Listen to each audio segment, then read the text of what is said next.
اما بعد فاعوذ باللہ من الشیطان الرجیم بسم اللہ الرحمن الرحیم آمنوا باللہ ورسولہ وانفقوا مما جعلکم مستخلفین فیہ فالذین آمنوا منکم وانفقوا لهم اجر کبیر وما لكم لا تؤمنون بالله والرسول يدعوكم لتؤمنوا بربكم وقد أخذ ميثاقكم إن كنتم مؤمنين هو الذي ينزل على عبده آيات بينات ليخرجكم من الظلمات إلى النور وإن الله بكم لرؤوف رحيم وما لكم ألا تنفقوا في سبيل الله ولله ميراث السماوات والأرض لا يستوي منكم من أنفق من قبل الفتح وقاتل أولئك أعظم درجة من الذين أنفقوا من بعد وقاتلوا وكلا وعد الله الحسنى والله بما تعملون خبير من ذا الذي يقرض الله قرضا حسنا فيضاعفه له وله أجر كريم يوم ترى المؤمنين والمؤمنات يسعى نورهم بين أيديهم وبأيمانهم بشراكم اليوم جنات تجري من تحتها الأنهار خالدين فيها ذلك هو الفوز العظيم صدق الله العظيم رب اشرح لي صدري ويسر لي امري واحلل عقدة من لساني يفقهوا قولي اللهم رب الهمني رشدي واعذني من شرور نفسي اللهم ارنا الحق حقا وارزقنا اتباعه وارنا الباطل باطلا وارزقنا اجتنابه اللهم نور قلوبنا بالإيمان واشرح صدورنا للإسلام اللهم وفقنا لما تحب وترضى آمین یا رب العالمین۔ آج میں اپنی گفتگو کا آغاز اس اعتراف کے ساتھ کر رہا ہوں کہ سورہ حدید کے درس کا جو شیڈیول ہم نے بنایا تھا اس میں ایک درس کی تاخیر ہو رہی ہے۔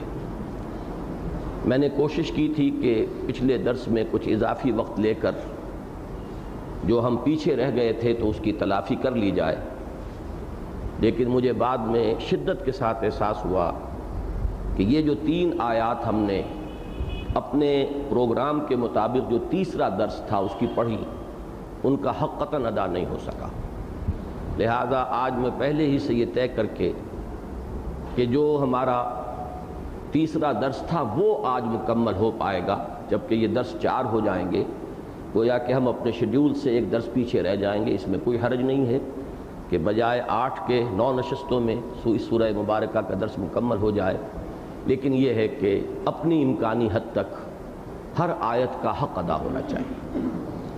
خاص طور پر یہ بات ذہن میں رکھیے کہ جیسے پہلی 6 آیات کے بارے میں میں نے بار بار عرض کیا ہے، اپنا یہ تأثر میں اس کو شاید منطقی طور پر ثابت نہ کر سکوں، لیکن میرا ایک تأثر ہے، وجدانی طور پر ایک گمان اور یقین کے درجے تک میرا احساس ہے کہ ذات و صفات باری تعالی یا بالفاظ دیگر معرفت رب کے موضوع پر یہ قرآن حکیم کا جامع ترین اور بلند ترین مقام ہے۔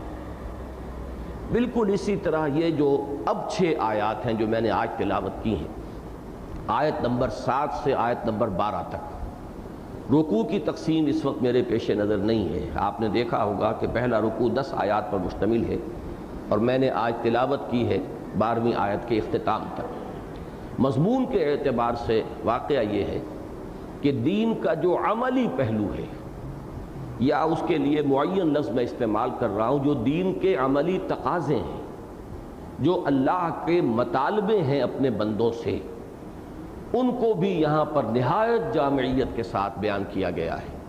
تو گویا کہ علم اور معرفت کے اعتبار سے جو مقام اور مرتبہ پہلی 6 آیات کا ہے، لگ بھگ وہی مقام اور مرتبہ عمل کے اعتبار سے یہ بعد والی 6 آیات کا ہے۔ اور میں یہ سمجھتا ہوں کہ جہاں تک اس علم اور معرفت کا تعلق ہے اس کی شاید ہمیں اتنی زیادہ ضرورت نہ ہو جتنی کہ عمل کی ضرورت ہے، خاص طور پر معرفت کی وہ سطح کہ جس میں فلسفیانہ اور حکیمانہ مضامین زیر بحث آتے ہیں، وہ تو ہر انسان کے ذہن کی رسائی وہاں تک نہیں ہے۔ میں نے چند چیزیں اس میں سے بیان کی ہیں، وہ بھی ایک خاص مقصد کے تحت کہ کچھ اسلاف کی طرف سے جو سوء ظن پیدا ہوا ہے بعض مغالطوں کی وجہ سے وہ رفع ہو جائے، ورنہ وہ مباحث در حقیقت ایسے نہیں ہیں کہ جنہیں اس طرح کے عام مجموع کے اندر زیر بحث لایا جائے۔ لیکن جہاں تک عمل کا تعلق ہے وہ ہم میں سے ہر شخص کی ضرورت ہے، اس کا فہم پورا ہر شخص کو حاصل ہونا چاہیے۔ میرا رب مجھ سے چاہتا کیا ہے، میرے دین کے تقاضے کیا ہیں، اس میں آج میں تمہیداً یہ عرض کر دوں، قرآن مجید میں جیسا کہ اس کا اسلوب ہے، کہیں تو بات انتہائی جامع انداز میں سمٹ کر ایسے آتی ہے جیسے کہ دریا کو کوزے میں بند کر دیا گیا، کہیں وہی بات تفصیل کے ساتھ آتی ہے، اس کے مختلف پہلو بیان ہوتے ہیں، کہیں پھر ان میں سے ایک ایک جز کے اوپر مزید تفاصیل آتی ہیں۔ یہ قرآن کا اصول ہے۔ سورہ ہود کے آغاز میں قرآن نے خود اپنا تعارف کرایا ہے ان الفاظ میں، کتاب احکمت آیاتہ ثم فصلت من لدن حکیم خبیر۔ یہ ایک ایسی کتاب ہے جس کی آیات پہلے محکم کی گئی، بہت گاڑھی، بہت پختہ، بہت مضبوط، بہت جامع، بہت گمبھیر، بہت پروفاؤنڈ، اور پھر ان کی تفصیل کی گئی اس ذات کی طرف سے کہ جو علیم اور خبیر ہے۔ تو یہ قرآن کا ایک عمومی اسلوب ہے۔ لہذا جہاں تک دین کے عملی تقاضے ہیں ان کو کہیں تو 2 لفظوں میں سمیٹ لیا جاتا ہے، ایمان اور استقامت۔ ان الذین قالوا ربنا اللہ ثم استقاموا تتنزل علیہم الملائکۃ الا تخافوا ولا تحزنوا وابشروا بالجنہ۔ اب یہ بلند ترین مقام، جیسے میں نے کل جمعے میں بھی عرض کیا تھا، یہ مقام ولایت ہے جو بیان ہو رہا ہے یہاں، جن کے لیے نہ حزن ہے نہ خوف ہے، الا ان اولیاء اللہ لا خوف علیہم ولا هم یحزنون۔ لیکن اس کے لیے 2 شرطیں بیان ہوئیں، اللہ کو رب مان لینا اور اس پر جم جانا۔ تو ایک لفظ استقامت میں تمام عملی تقاضے آ گئے۔ کہیں ایسا ہوتا ہے جیسے ہم یہاں پڑھ رہے ہیں کہ ایمان اور انفاق، مانو جیسا کہ ماننے کا حق ہے، اور کھپا دو اور لگا دو اور خرچ کر دو اور صرف کر دو۔ تو بچا بچا کے نہ رکھ اسے، تیرا آئینہ ہے وہ آئینہ کہ شکستہ ہو تو عزیز تر ہے نگاہ آئینہ ساز۔ ایمان اور انفاق، پوری بات اس میں آ گئی۔ کہیں جیسے کہ سورہ حجرات کی آیت، وہ ہمارے اب جو تقاریر کا سلسلہ چل رہا ہے مسجد دارالسلام میں، اس میں عنقریب زیر بحث آئے گی، سورہ حجرات کی آیت نمبر 15۔ وہاں 2 الفاظ لائے، ایمان اور جہاد۔ انما المؤمنون الذین آمنوا باللہ ورسولہ ثم لم یرتابوا وجاہدوا باموالہم وانفسہم فی سبیل اللہ۔ اس سے ذرا اور بات کھلی تو وہ سورۃ العصر ہے، اس میں 4 تقاضے آ گئے، والعصر ان الانسان لفی خسر الا الذین آمنوا وعملوا الصالحات وتواصوا بالحق وتواصوا بالصبر۔ ہمارا جو منتخب نصاب ہے مطالعہ قرآن حکیم کا، جو میری یہ جو بھی دعوت و تنظیم جس میں میں نے اپنی زندگی کے 20-21 برس گزارے ہیں، اس کا اصل اساس، اس کی بنیاد، اس کا سٹارٹنگ پوائنٹ وہی مطالعہ قرآن حکیم کا منتخب نصاب ہے، اور وہ آپ کو معلوم ہے سورۃ العصر سے شروع ہوتا ہے، اور پھر یہ کہ اس میں جو 4 چیزیں بیان ہوئی ہیں اس کی تفاصیل ہیں جو اس کے مختلف حصوں میں آتی ہیں۔ تو یہ اسلوب ذہن میں رکھیے، یہ قرآن کا اسلوب ہے، ایمان اور استقامت، ایمان اور جہاد، ایمان اور انفاق، ایمان عمل صالح، تواصی بالحق تواصی بالصبر۔ اب ان 4 کے نیچے تفاصیل درج ہوتی چلی جائیں گی۔ یہاں جو ہے لفظ آیا ہے ایمان اور انفاق، تو اس کو یہ 6 آیات کے اندر آپ دیکھیں گے کہ اس قدر میتھمیٹیکل یہاں ایک پیٹرن ہے۔ 2 تقاضے پورے کر دو کامیابی ہے، پھر 2 آیات میں جھنجھوڑا گیا کیوں نہیں کرتے، پہلا تقاضا کیوں پورا نہیں کر رہے، اس میں جو ایک سوال عملی پیدا ہوا اس کا جواب دے دیا گیا، پھر دوسرے تقاضے پر جھنجھوڑا گیا، اس میں کیوں پہلو تہی کر رہے ہو، کیوں کوتاہی کر رہے ہو، اس کے سلسلے میں ایک رہنمائی دے دی گئی، اور پھر ایک جس کو غالب کا وہ مصرع جو ہے شعر، بلکہ کون ہوتا ہے حریف میں مرد افغن عشق ہے مقرر لب ساقی پہ صلاح میرے بات، اس انداز میں کون ہے وہ جو ان تقاضوں کو پورا کرنے کے لیے میدان میں آئے، اور اس کے بعد یہ کہ اس کا جو اجر ہوگا، اس کا جو بدلہ ملے گا، اس کا جو معال ہے، اس کو ایک آیت میں بڑی خوبصورتی سے بیان کیا گیا۔ تو یہ ان 6 آیات میں ربط ہے، ترتیب ہے، بہت میتھمیٹیکل ہے۔ آمنوا باللہ ورسولہ، ایمان لاؤ اللہ پر اور اس کے رسول پر، یا ایمان رکھو اللہ پر اور اس کے رسول پر، یہ میں تفصیل سے بیان کر چکا ہوں۔ لفظی طور پر دونوں ترجمے درست ہوں گے۔ اب یہ ہے در حقیقت سیاق و سباق کے اعتبار سے معین کرنا۔ میری رائے تو یہ ہے کہ اس میں خطاب ہے اہل ایمان سے، ایمان کے دعوے داروں سے، اور انہیں در حقیقت متوجہ کیا جا رہا ہے کہ ایمان لاؤ جیسے کہ ایمان لانے کا حق ہے۔ جیسے کہ سورہ نساء کی آیت ہے جس میں یہ بات بڑی کلیئرلی آئی ہے کہ یا ایھا الذین آمنوا آمنوا باللہ ورسولہ والکتاب الذی نزل علی رسولہ والکتاب الذی انزل من قبل، اے ایمان کے دعوے دارو ایمان لاؤ جیسے کہ ایمان لانے کا حق ہے اللہ پر اور اس کے رسول پر، اور اس کتاب پر جو اس نے اپنے رسول صلی اللہ علیہ وسلم پر نازل فرمائی، اور ان کتابوں پر کہ جو پہلے نازل فرمائی۔ تو میری رائے یہی ہے، اور اکثر و بیشتر حضرات کی رائے یہی ہے۔ لیکن قرآن مجید کا ایک اعجاز ہے، وہ اعجاز یہ ہے کہ فرض کیجئے اس مقام سے ایک کافر گزر رہا ہو، کوئی عیسائی ہے، کوئی مستشرق ہے، وہ پڑھتے ہوئے یہاں سے گزر رہا ہو، تو انداز ایسا اختیار کیا گیا ہے کہ وہ بھی کیوں محسوس کرے کہ میرا اس سے کوئی تعلق نہیں ہے، کیوں نہ وہ بھی ایک دم چونک جائے، آمنوا باللہ ورسولہ۔ تو یہاں وہ ایمان لاؤ والا ترجمہ بھی جو ہے اصلاً غلط نہیں ہوگا، بلکہ وہ بھی مخاطب محسوس کرے گا اپنے آپ کو، اگر اس میں کوئی حق کی طلب ہے، ہدایت کی طلب ہے، ہدایت کی پیاس ہے، تو پہلی 6 آیات نے جو اس کے دل کے اوپر، اس کے احساسات پر جو اثرات مترتب کیے ہوں گے، اب اس کے فوراً جب الفاظ آئیں گے آمنوا باللہ ورسولہ، تو وہ بھی اپنے آپ کو یہ محسوس نہیں کرے گا کہ یہ بات مجھ سے نہیں ہو رہی۔ اگر یہاں یہ یا ایھا الذین آمنوا کے الفاظ آ گئے ہوتے تو وہ شخص یہ محسوس کرتا کہ یہ بات مجھ سے نہیں ہو رہی، بلکہ یہ تو مسلمانوں سے خطاب کی جا رہی ہے۔ میرے نزدیک یہ حکمت ہے، حکمت بالغہ ہے اس میں، کہ یہاں خطاب جو ہے اس کو جلی انداز میں نہیں لایا گیا بلکہ خفی انداز میں۔ سوچنے سمجھنے والے، سیاق و سباق پر غور و فکر کرنے والے بات پالیں گے، لیکن یہ کہ دوسرا شخص بھی آخر کیوں محسوس کرے کہ اس سے بات نہیں ہو رہی۔ آمنوا باللہ ورسولہ، ایمان لاؤ اللہ پر، اس کے رسول پر، یا اے ایمان کے دعوے دارو ایمان رکھو اللہ پر اور اس کے رسول پر جیسے کہ ایمان کا حق ہے۔ وَأَنفِقُوا مِمَّا جَعَلَكُمْ مُسْتَخْلَفِينَ فِيهِ، یہ صرف اعادہ ہو رہا ہے، اس حد تک تفصیلاً میں بیان کر چکا تھا۔ انفاق کے لفظی معنی اچھی طرح سمجھ لینے چاہیے۔ نفق ینفق، یہ ثلاثی مجرد سے یہ مصدر بنے گا اور ماضی اور مضارع کے صیغے بنیں گے۔ اس کے معنی کسی چیز کا ختم ہو جانا، مر جانا، کھپ جانا، صرف ہو جانا۔ مال ہے تو اس کے لیے صرف کا لفظ استعمال کرتے ہیں، جاندار شے ہے تو اس کے لیے مر جانا ہے، اور کھپنے کا لفظ دونوں کے لیے آتا ہے، مر کھپ جانا۔ یہ لفظ جو آتا ہے مرنے کے ساتھ بھی آتا ہے، اور 2 مثالیں اس کی جو امام راغب نے اپنی جو مفردات ہے، بڑی ہی بارکۃ الآراء کتاب ہے، اس میں بہترین مثالیں دے دی ہیں کہ اہل عرب کہیں گے نفق الفرس، گھوڑا مر گیا، کھپ گیا، اور نفقت الدراہم، پیسے پنجابی میں کہیں گے مک گئے، ختم ہو گئے، پیسے جو ہیں صرف ہو گئے، خرچ ہو چکے۔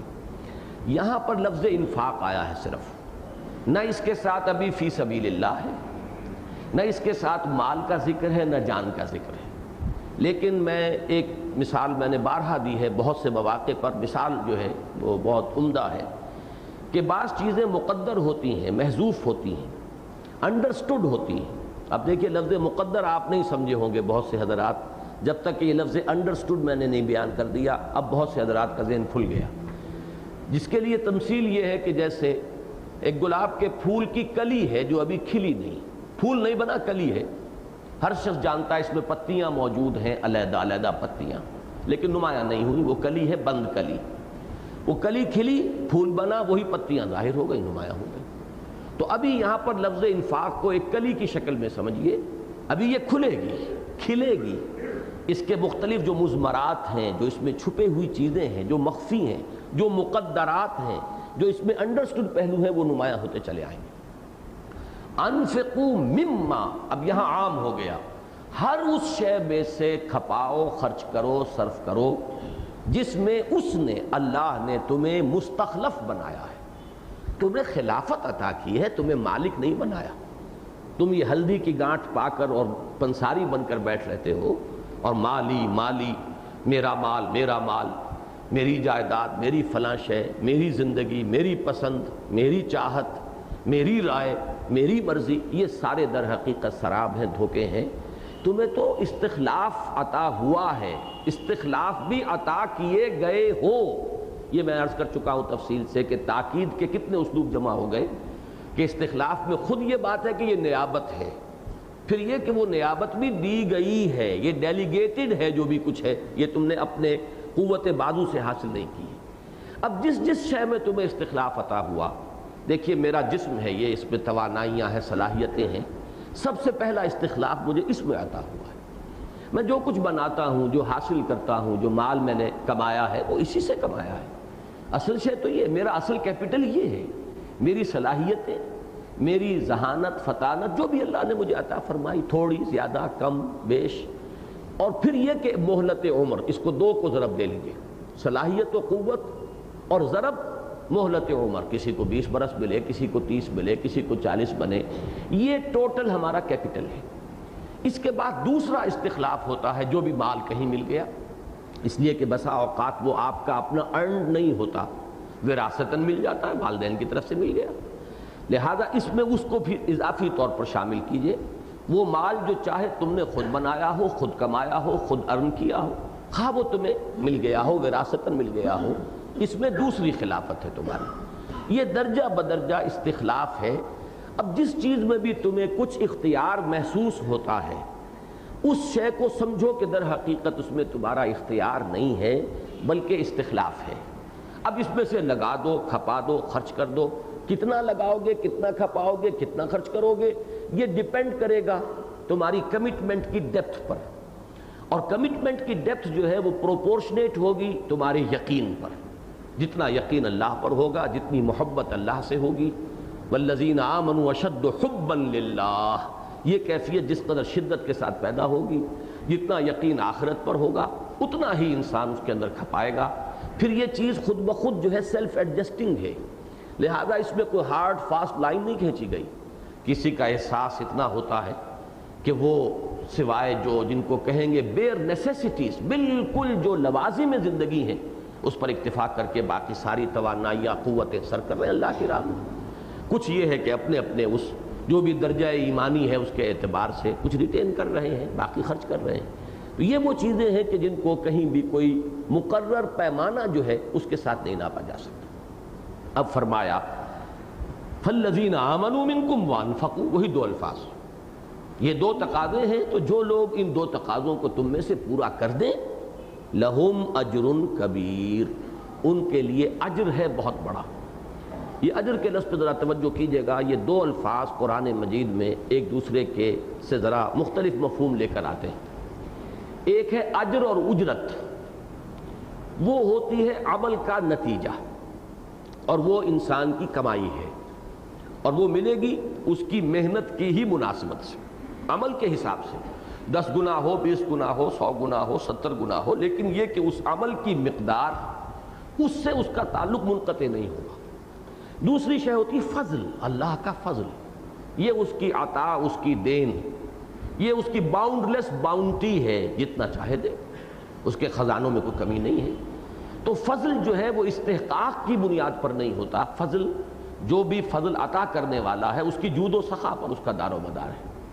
البتہ یہ کہ اجر یا اجرت، اجرت ہم استعمال کرتے ہیں دنیاوی سطح پر، اور اجر جو ہے وہ اخروی سطح پر، لفظ تو ایک ہی ہے، اس کا تعلق جو ہے وہ عمل کے ساتھ رہے گا، اور اس کی نسبت جو ہے ریشو پروپورشن عمل کے ساتھ رہے گی۔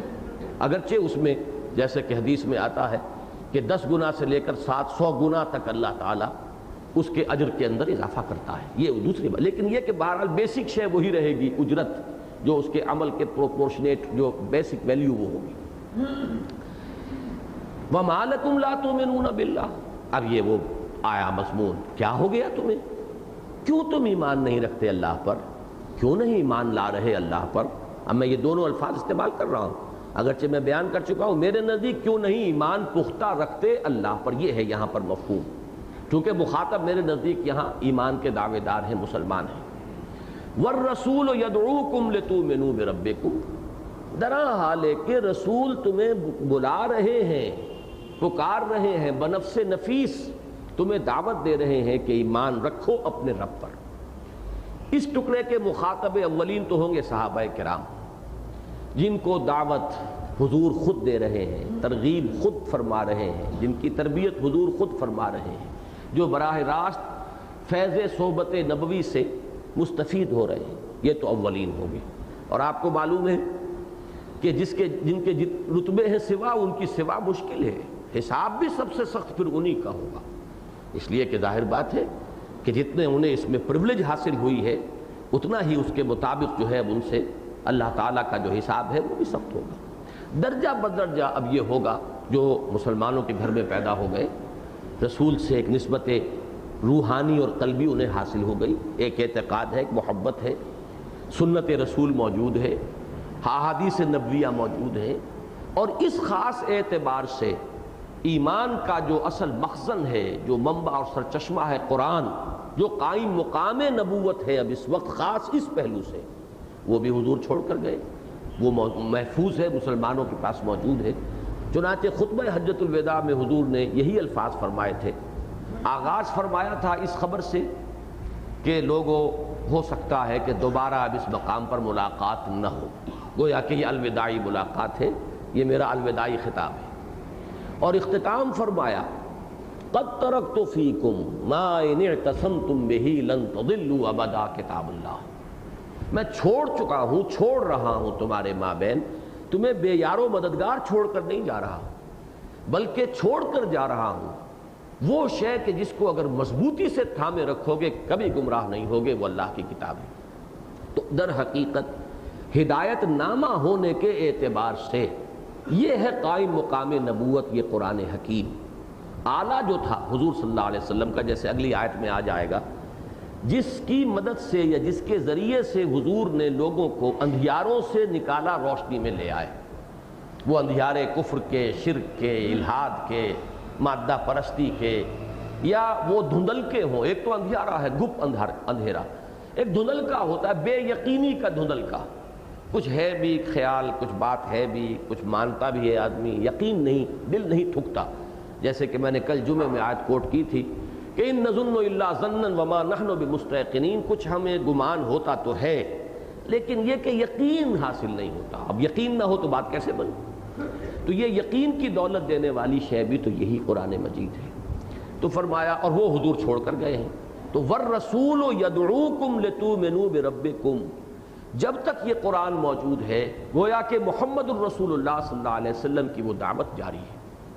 یہی وجہ ہے کہ حضور نے فرمایا کہ بلغوا عنی ولو آیۃ، میرے جانب سے تبلیغ کرو۔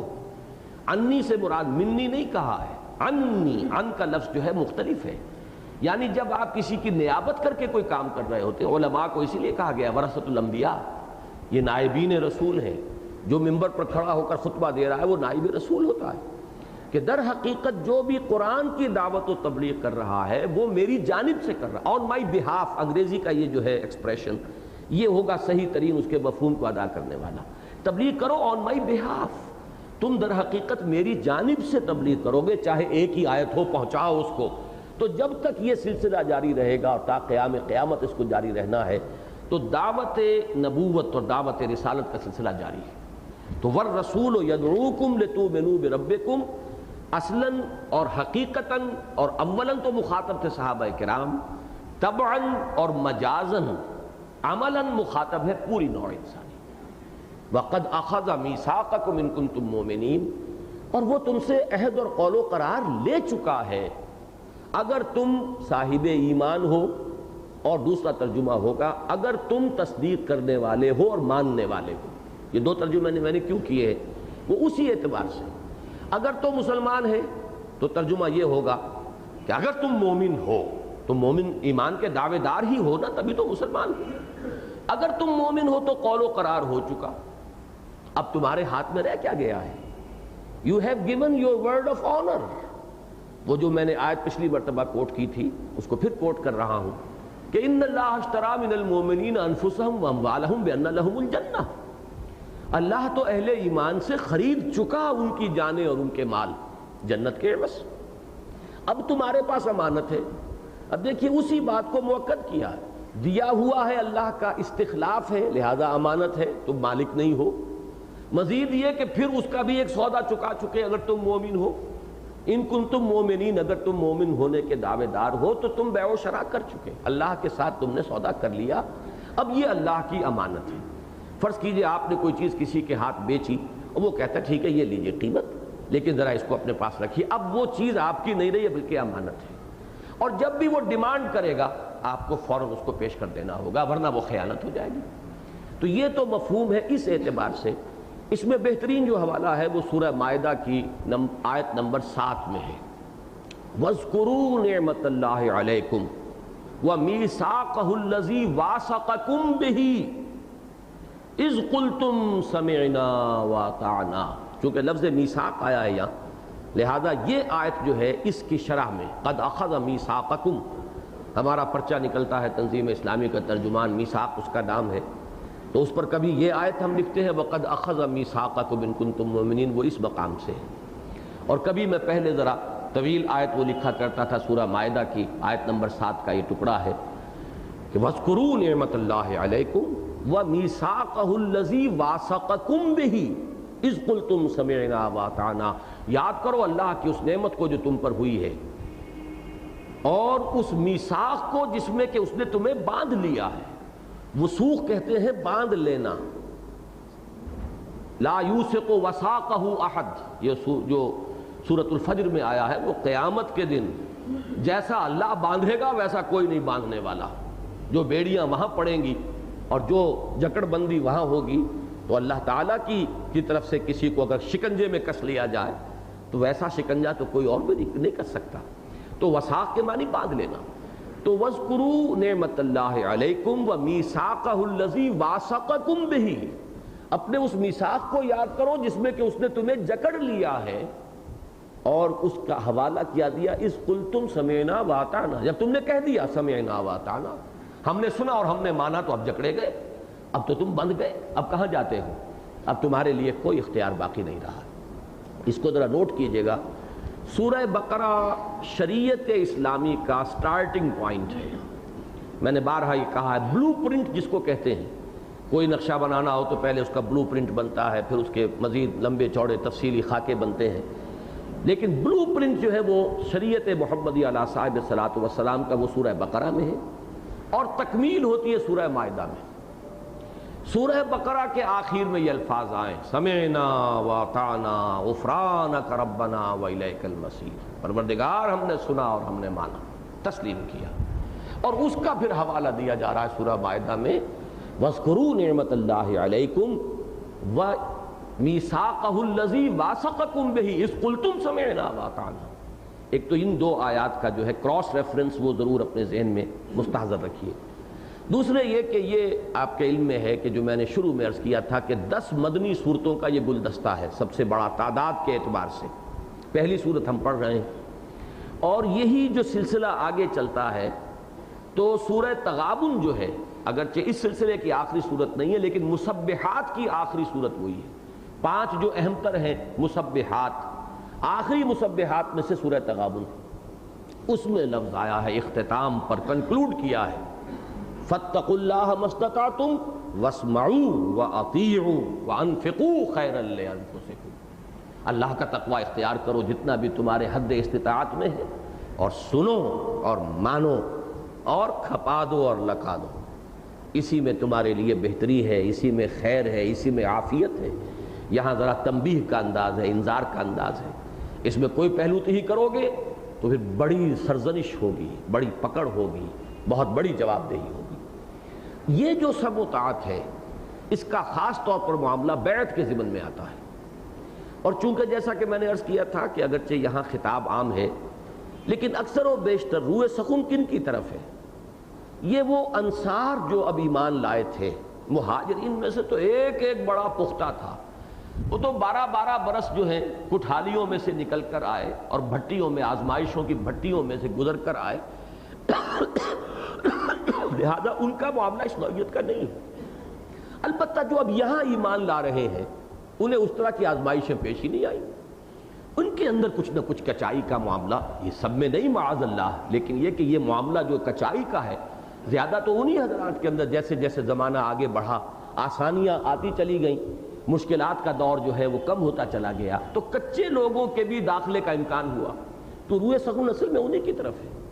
اور انصار کے ساتھ جو حضور صلی اللہ علیہ وسلم کا معاملہ ہوا وہ بیعت عقبہ ثانیہ میں یہی الفاظ آئے، سمع و طاعت، بایعنا رسول اللہ صلی اللہ علیہ وسلم علی السمع والطاعت فی العسر والیسر والمنشط والمکرہ وعلی عثرۃ علینا، ہم نے بیعت کی تھی محمد الرسول اللہ صلی اللہ علیہ وسلم سے کہ سنیں گے اور مانیں گے، جو حکم ہوگا بجا لائیں گے، چاہے آسانی ہو اور چاہے تنگی ہو، چاہے ہماری طبیعتیں آمادہ ہوں، چاہے ہمیں اپنی طبیعتوں پر جبر کرنا پڑے، چاہے ہم پر دوسروں کو ترجیح دے دی جائے، عہدہ کسی کو دے دیا جائے، عمارت کسی کو سپرد کر دی جائے، وی واش اور ہینڈز آف، ہم ابھی سے دستبردار ہو رہے ہیں، ہمارا کوئی مطالبہ نہیں ہوگا، اور جنہیں آپ ہمارا امیر مقرر کریں گے ہم ان سے جھگڑیں گے نہیں، ان کی بھی اطاعت فی المعروف ہوگی، وہاں اطاعت فی المعروف ہوگی، نبی کی اطاعت مطلق ہے، جو حکم دیں گے ماننا پڑے گا،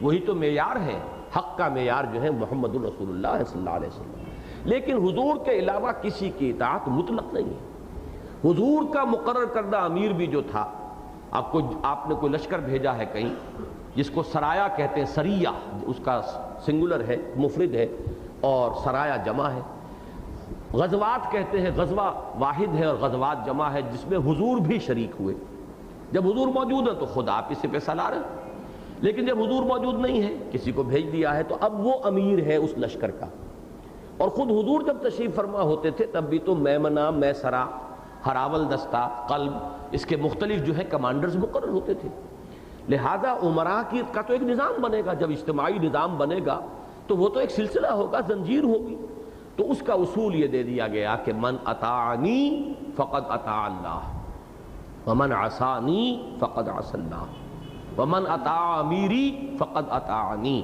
ومن عصى امیری فقد عصانی، جس نے میرا حکم مانا اس نے اللہ کا حکم مانا، جس نے میری نافرمانی کی اس نے اللہ کی نافرمانی کی، جس نے میرے مقرر کردہ امیر کا حکم مانا اس نے میرا حکم مانا، جس نے میرے مقرر کردہ امیر کی نافرمانی کی اس نے میری نافرمانی کی۔ اچھا، بعض روایات میں امیری کی بجائے امیر کا لفظ آتا ہے، من اطاع الامیر فقد اطاعنی ومن عصى الامیر فقد عصانی، اس لیے کہ ظاہر بات ہے کہ حضور کے انتقال کے بعد تو اب حضور کے مقرر کر دیے ہوئے ائمہ تو نہیں تھے اور عمراء نہیں تھے، بلکہ وہ جو کہ بعد میں سلسلہ چلا ہے، تو ان کی اطاعت بھی صرف اس فرق کے ساتھ کہ وہاں ایک اضافی شرط ہو جائے گی فی المعروف، جو اصل احکام ہیں اللہ اور اس کے رسول کے، دین کی اصل بنیادیں وہ ہیں، اس کے دائرے کے اندر اندر اطاعت ہوگی، یہ نہیں کہ کوئی شخص حضور کے کسی حکم کو کل عدم کر دے، کوئی شخص قرآن کے کسی حکم کو منسوخ کر دے یا ساقط کر دے، اس کا کسی کو اختیار نہیں ہوگا تا قیام قیامت، اس کو کہتے ہیں معروف۔ تو یہ ہے وہ ویثاق جو ہر مسلمان کرتا ہے، اذ قلتم سمعنا واطعنا، تو یہ تو ہوا ایک مفہوم۔ دوسرا مفہوم جو میں نے عرض کیا تھا کہ اگر عام رکھا جائے، کسی بھی شخص سے، کوئی عیسائی مستشرق کوئی بھی پڑھ رہا ہو اس کو، کوئی ہندو ہو وہ پڑھ رہا ہو، تو اس کے پھر یہاں پہ کیا معنی ہوں گے؟ یہ قرآن کا وہ اعجاز، ان کنتم مومنین قد اخذ میثاقکم، اگر تم مانو، اگر تم اپنے گریبانوں میں جھانکو، اگر تم اپنے من میں ڈوب کر سراغ پانا چاہو، تو ایک قول و قرار تم سے لیا جا چکا تھا، وہ میثاق الست، الست بربکم قالوا بلا، یہاں پھر میثاق کے معنی ہو جائیں گے وہ میثاق الست، جس کی یاد فطرت انسانی میں ہے۔ یہی وجہ ہے کہ انسان تلاش کرتا ہے، معبود کی تلاش جو ہے یہ اس کی فطرت کی ایک پیاس ہے، ٹھوکر کھا جاتا ہے، غلط جگہ پر اس کی نگاہ کہیں جا کر ٹک جاتی ہے، اس کی وہ کم فہمی ہے، اس کی کم ظرفی ہے، یہ بات دوسری ہے، لیکن پیاس ہے، خالق میرے کہاں ہے تو، مجھ کو تیری تلاش ہے۔ مجھے یہ اس لیے یاد ہے کہ ہائی اسکول میں، حصار گورنمنٹ ہائی اسکول میں پورے 5-6 برس جو گزرے ہیں تو یہی صبح کی پریئر تھی، مجھ کو ہے تیری جستجو، مجھ کو تیری تلاش ہے، خالق میرے کہاں ہے تو، مجھ کو تیری تلاش ہے۔ تو یہ تلاش جو ہے یہ فطرت انسانی کے اندر مثمر ہے۔ کوئی جاتا ہے اور پہاڑوں کی کھوہ میں بیٹھتا ہے، کاہے کے لیے جاتا ہے وہ؟ کوئی ہے نا پیاس، کوئی ارج ہے، وہاں بچھو بھی ہیں، سانپ بھی ہیں، کوئی آسائش نہیں ہے، بستر چھوڑ کر اپنا نرم اور گرم بستر چھوڑ کر کوئی شخص وہاں پر ہے، تپسیائیں کر رہا ہے۔ یہ ثبوت ہے اس کا کہ وہ پیاس موجود ہے۔ تو اگر تم سمجھو تو وہ عہد اور قول و قرار تو ہوا ہے، اس کی وہ یاد جو ہے تمہاری فطرت کے اندر مثمر ہے۔ اسے صرف یہ ہے کہ ذرا جھانکو اپنے اندر، دل کے کیواڑ کھولو اور اس کے اندر داخل ہو جاؤ، اور اس کے اندر دیکھو، اپنے من میں کر پا جا سراغ زندگی تو تمہیں تمہاری فطرت یہ گواہی دیتی ہوئی محسوس ہوگی کہ قول و قرار ہو چکا ہے۔ اب یہاں جو عملی سوال آیا تھا کہ فرض کیجئے کہ مجھے اللہ نے توفیق دی کہ میں نے اپنے اندر جھانکا اور محسوس کیا کہ وہ ایمان تو نہیں ہے، وہ تو کچھ اندر تو خلا کسی کیفیت ہے، تو اب عملی سوال پیدا ہوگا کہ اب وہ ایمان میں کہاں سے لاؤں، وہ یقین والی دولت کہاں سے ملے گی، یہ جن سے گرا مایا کہاں سے دستیاب ہوتی ہے، کون سی دکان ہے جہاں سے یہ چیز جو ہے حاصل کی جا سکتی ہے۔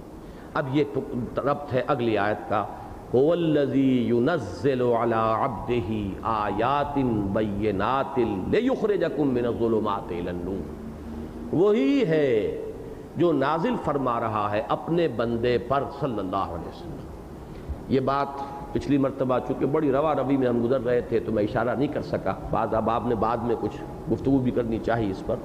یہ بالکل صحیح بات ہے، قرآن مجید میں جہاں اللہ تعالیٰ کی شفقت، عنایت، توجہ حضور کے ساتھ اس کا ذکر ہوتا ہے، اس پہ وہاں حضور کی نسبت عبدیت کو نمایاں کیا جاتا ہے۔ جہاں ایک فرض منصبی کا بیان ہوتا ہے وہاں رسول کی نسبت یا نبی کی نسبت ہوتی، لیکن جہاں شفقت، عنایت، التفات، یہ جہاں انداز ہوگا، اور بلکہ اس کو میں اب ایک اصطلاح میں بیان کر رہا ہوں، عروجی نسبت جہاں ہوگی وہاں لفظ عبد آئے گا، نزولی نسبت جہاں ہوگی وہاں لفظ رسول آئے گا۔ اس کی وجہ کیا ہے؟ یہ عروج اور نزول یہ ہمارے صوفیاء کی اصطلاحات ہیں۔ ایک ہے اللہ کی طرف انسان کا تقرب الی اللہ، ایک ہے بندوں کو اللہ کی طرف بلانا۔ حضرت موسیٰ علیہ السلام بلندی پر کھڑے تھے کوہ طور پر، اللہ سے ہم کلام تھے، یہ عروجی نسبت ہے۔ حکم ہوا اذهب الی فرعون، اب جاؤ، تو ظاہر بات ہے پہاڑ سے نیچے اتریں گے تو جائیں گے نا۔ اب یہ نزولی کیفیت ہے، اس کیفیت کا رخ ہے اللہ کی طرف، اس کیفیت کا رخ ہے بندوں کی طرف، اگرچہ ہے اللہ کے حکم سے۔ اسی لیے ایک اصطلاح یہ وضع کی ہے اہل تصوف نے کہ ایک ہے سلوک الی اللہ، بلکہ سیر الی اللہ، ایک ہے سیر فی اللہ، ایک ہے سیر عن اللہ الی اللہ۔ یہ جو تیسری چیز ہے یہ ہے نزولی کیفیت، کہ اب جیسے کہ حضور کے لیے بھی بڑا پیارا انداز اختیار کیا ہے مولانا حالی نے، اتر کر ہرا سے سوئے قوم آیا اور ایک نسخہ کیمیا ساتھ لا، یہ نزولی کیفیت ہے۔ اور جب حضور صلی اللہ علیہ وسلم راتوں کو کھڑے ہوتے تھے، اس وقت خلق نہیں ہے، مخلوق نہیں ہے، طنز نہیں ہے، استہزاء نہیں ہے، بندہ ہے اور رب ہے، اور مناجات ہے اور گفتگو ہے اور دعا ہے۔ اب یہ ہے عروجی کیفیت، یہاں بندہ عبد کی حیثیت سے ہے، دن بھر مکے کی گلیوں میں وہ رسول کی حیثیت سے گھوم رہے ہیں۔ تو یہ ہے در حقیقت عروج اور نزول کا فلسفہ۔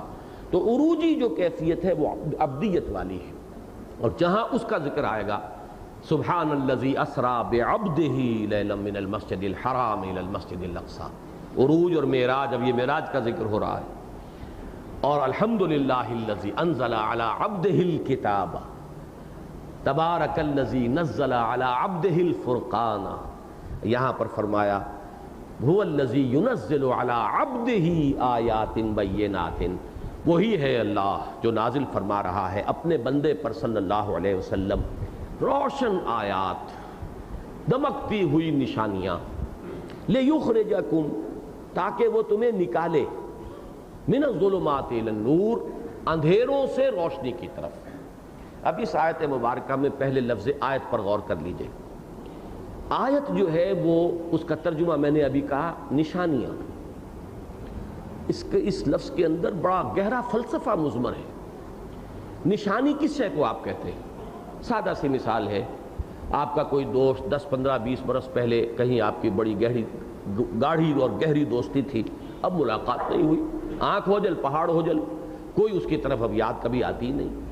اچانک کسی روز آپ نے کوئی اپنا ٹرنک کھولا، اس میں اس کا دیا ہوا کوئی رومال یا اس کا کوئی ہدیہ وہ آپ کے نگاہ میں آیا، فوراً دوست یاد آ جائے گا کہ نہیں آ جائے گا؟ کوئی آپ کی اس میں کانشس ایفرٹ نہیں ہے، یہ نشانی ہے آپ کے دوست کی۔ نشانی کو دیکھ کر جس شے کی وہ نشانی ہوتی ہے ادھر ذہن خود بخود منتقل ہوتا ہے، اس میں کوئی شعوری کوشش نہیں ہوتی۔ دوسری بات یہ ہے کہ نشانی کے اندر یہ حقیقت مضمر ہے کہ وہ شے پہلے سے معلوم تھی، صرف یہ کہ یادداشت کی گہرائی میں کہیں نیچے اتر گئی۔ میں الفاظ استعمال کیا کرتا ہوں محافظ خانہ، میرے والد مرحوم چونکہ ان کا تعلق ضلعی دفاتر کے ساتھ رہا اور ضلعی اہلکار تھے، تو دفتر محافظ خانہ ہوتا تھا ضلعی تمام کچہریوں کے اندر، اب اس میں فائلوں کے انبار لگے ہوتے تھے، وہاں سے تلاش کرنا کوئی آسان کام نہیں ہوتی۔ تو یہ جو محافظ خانہ ہے ہمارے ذہن کا، بہت سی چیزیں اس میں بہت گہری اتر جاتی ہیں، اور بسا اوقات آپ خود ایفرٹ کریں گے تو آپ کو چیز یاد نہیں آئے گی، لیکن اچانک کوئی چیز دیکھیں گے آپ جسے آپ کہتے ہیں کہ یہ انتقال ذہنی، ذہن منتقل ہو گیا ایک دم، اس میں آپ کی کوئی کوشش بھی نہیں تھی، تو وہ چیز معلوم تھی آپ کو، کوئی نئی بات کسی نے نہیں بتائی۔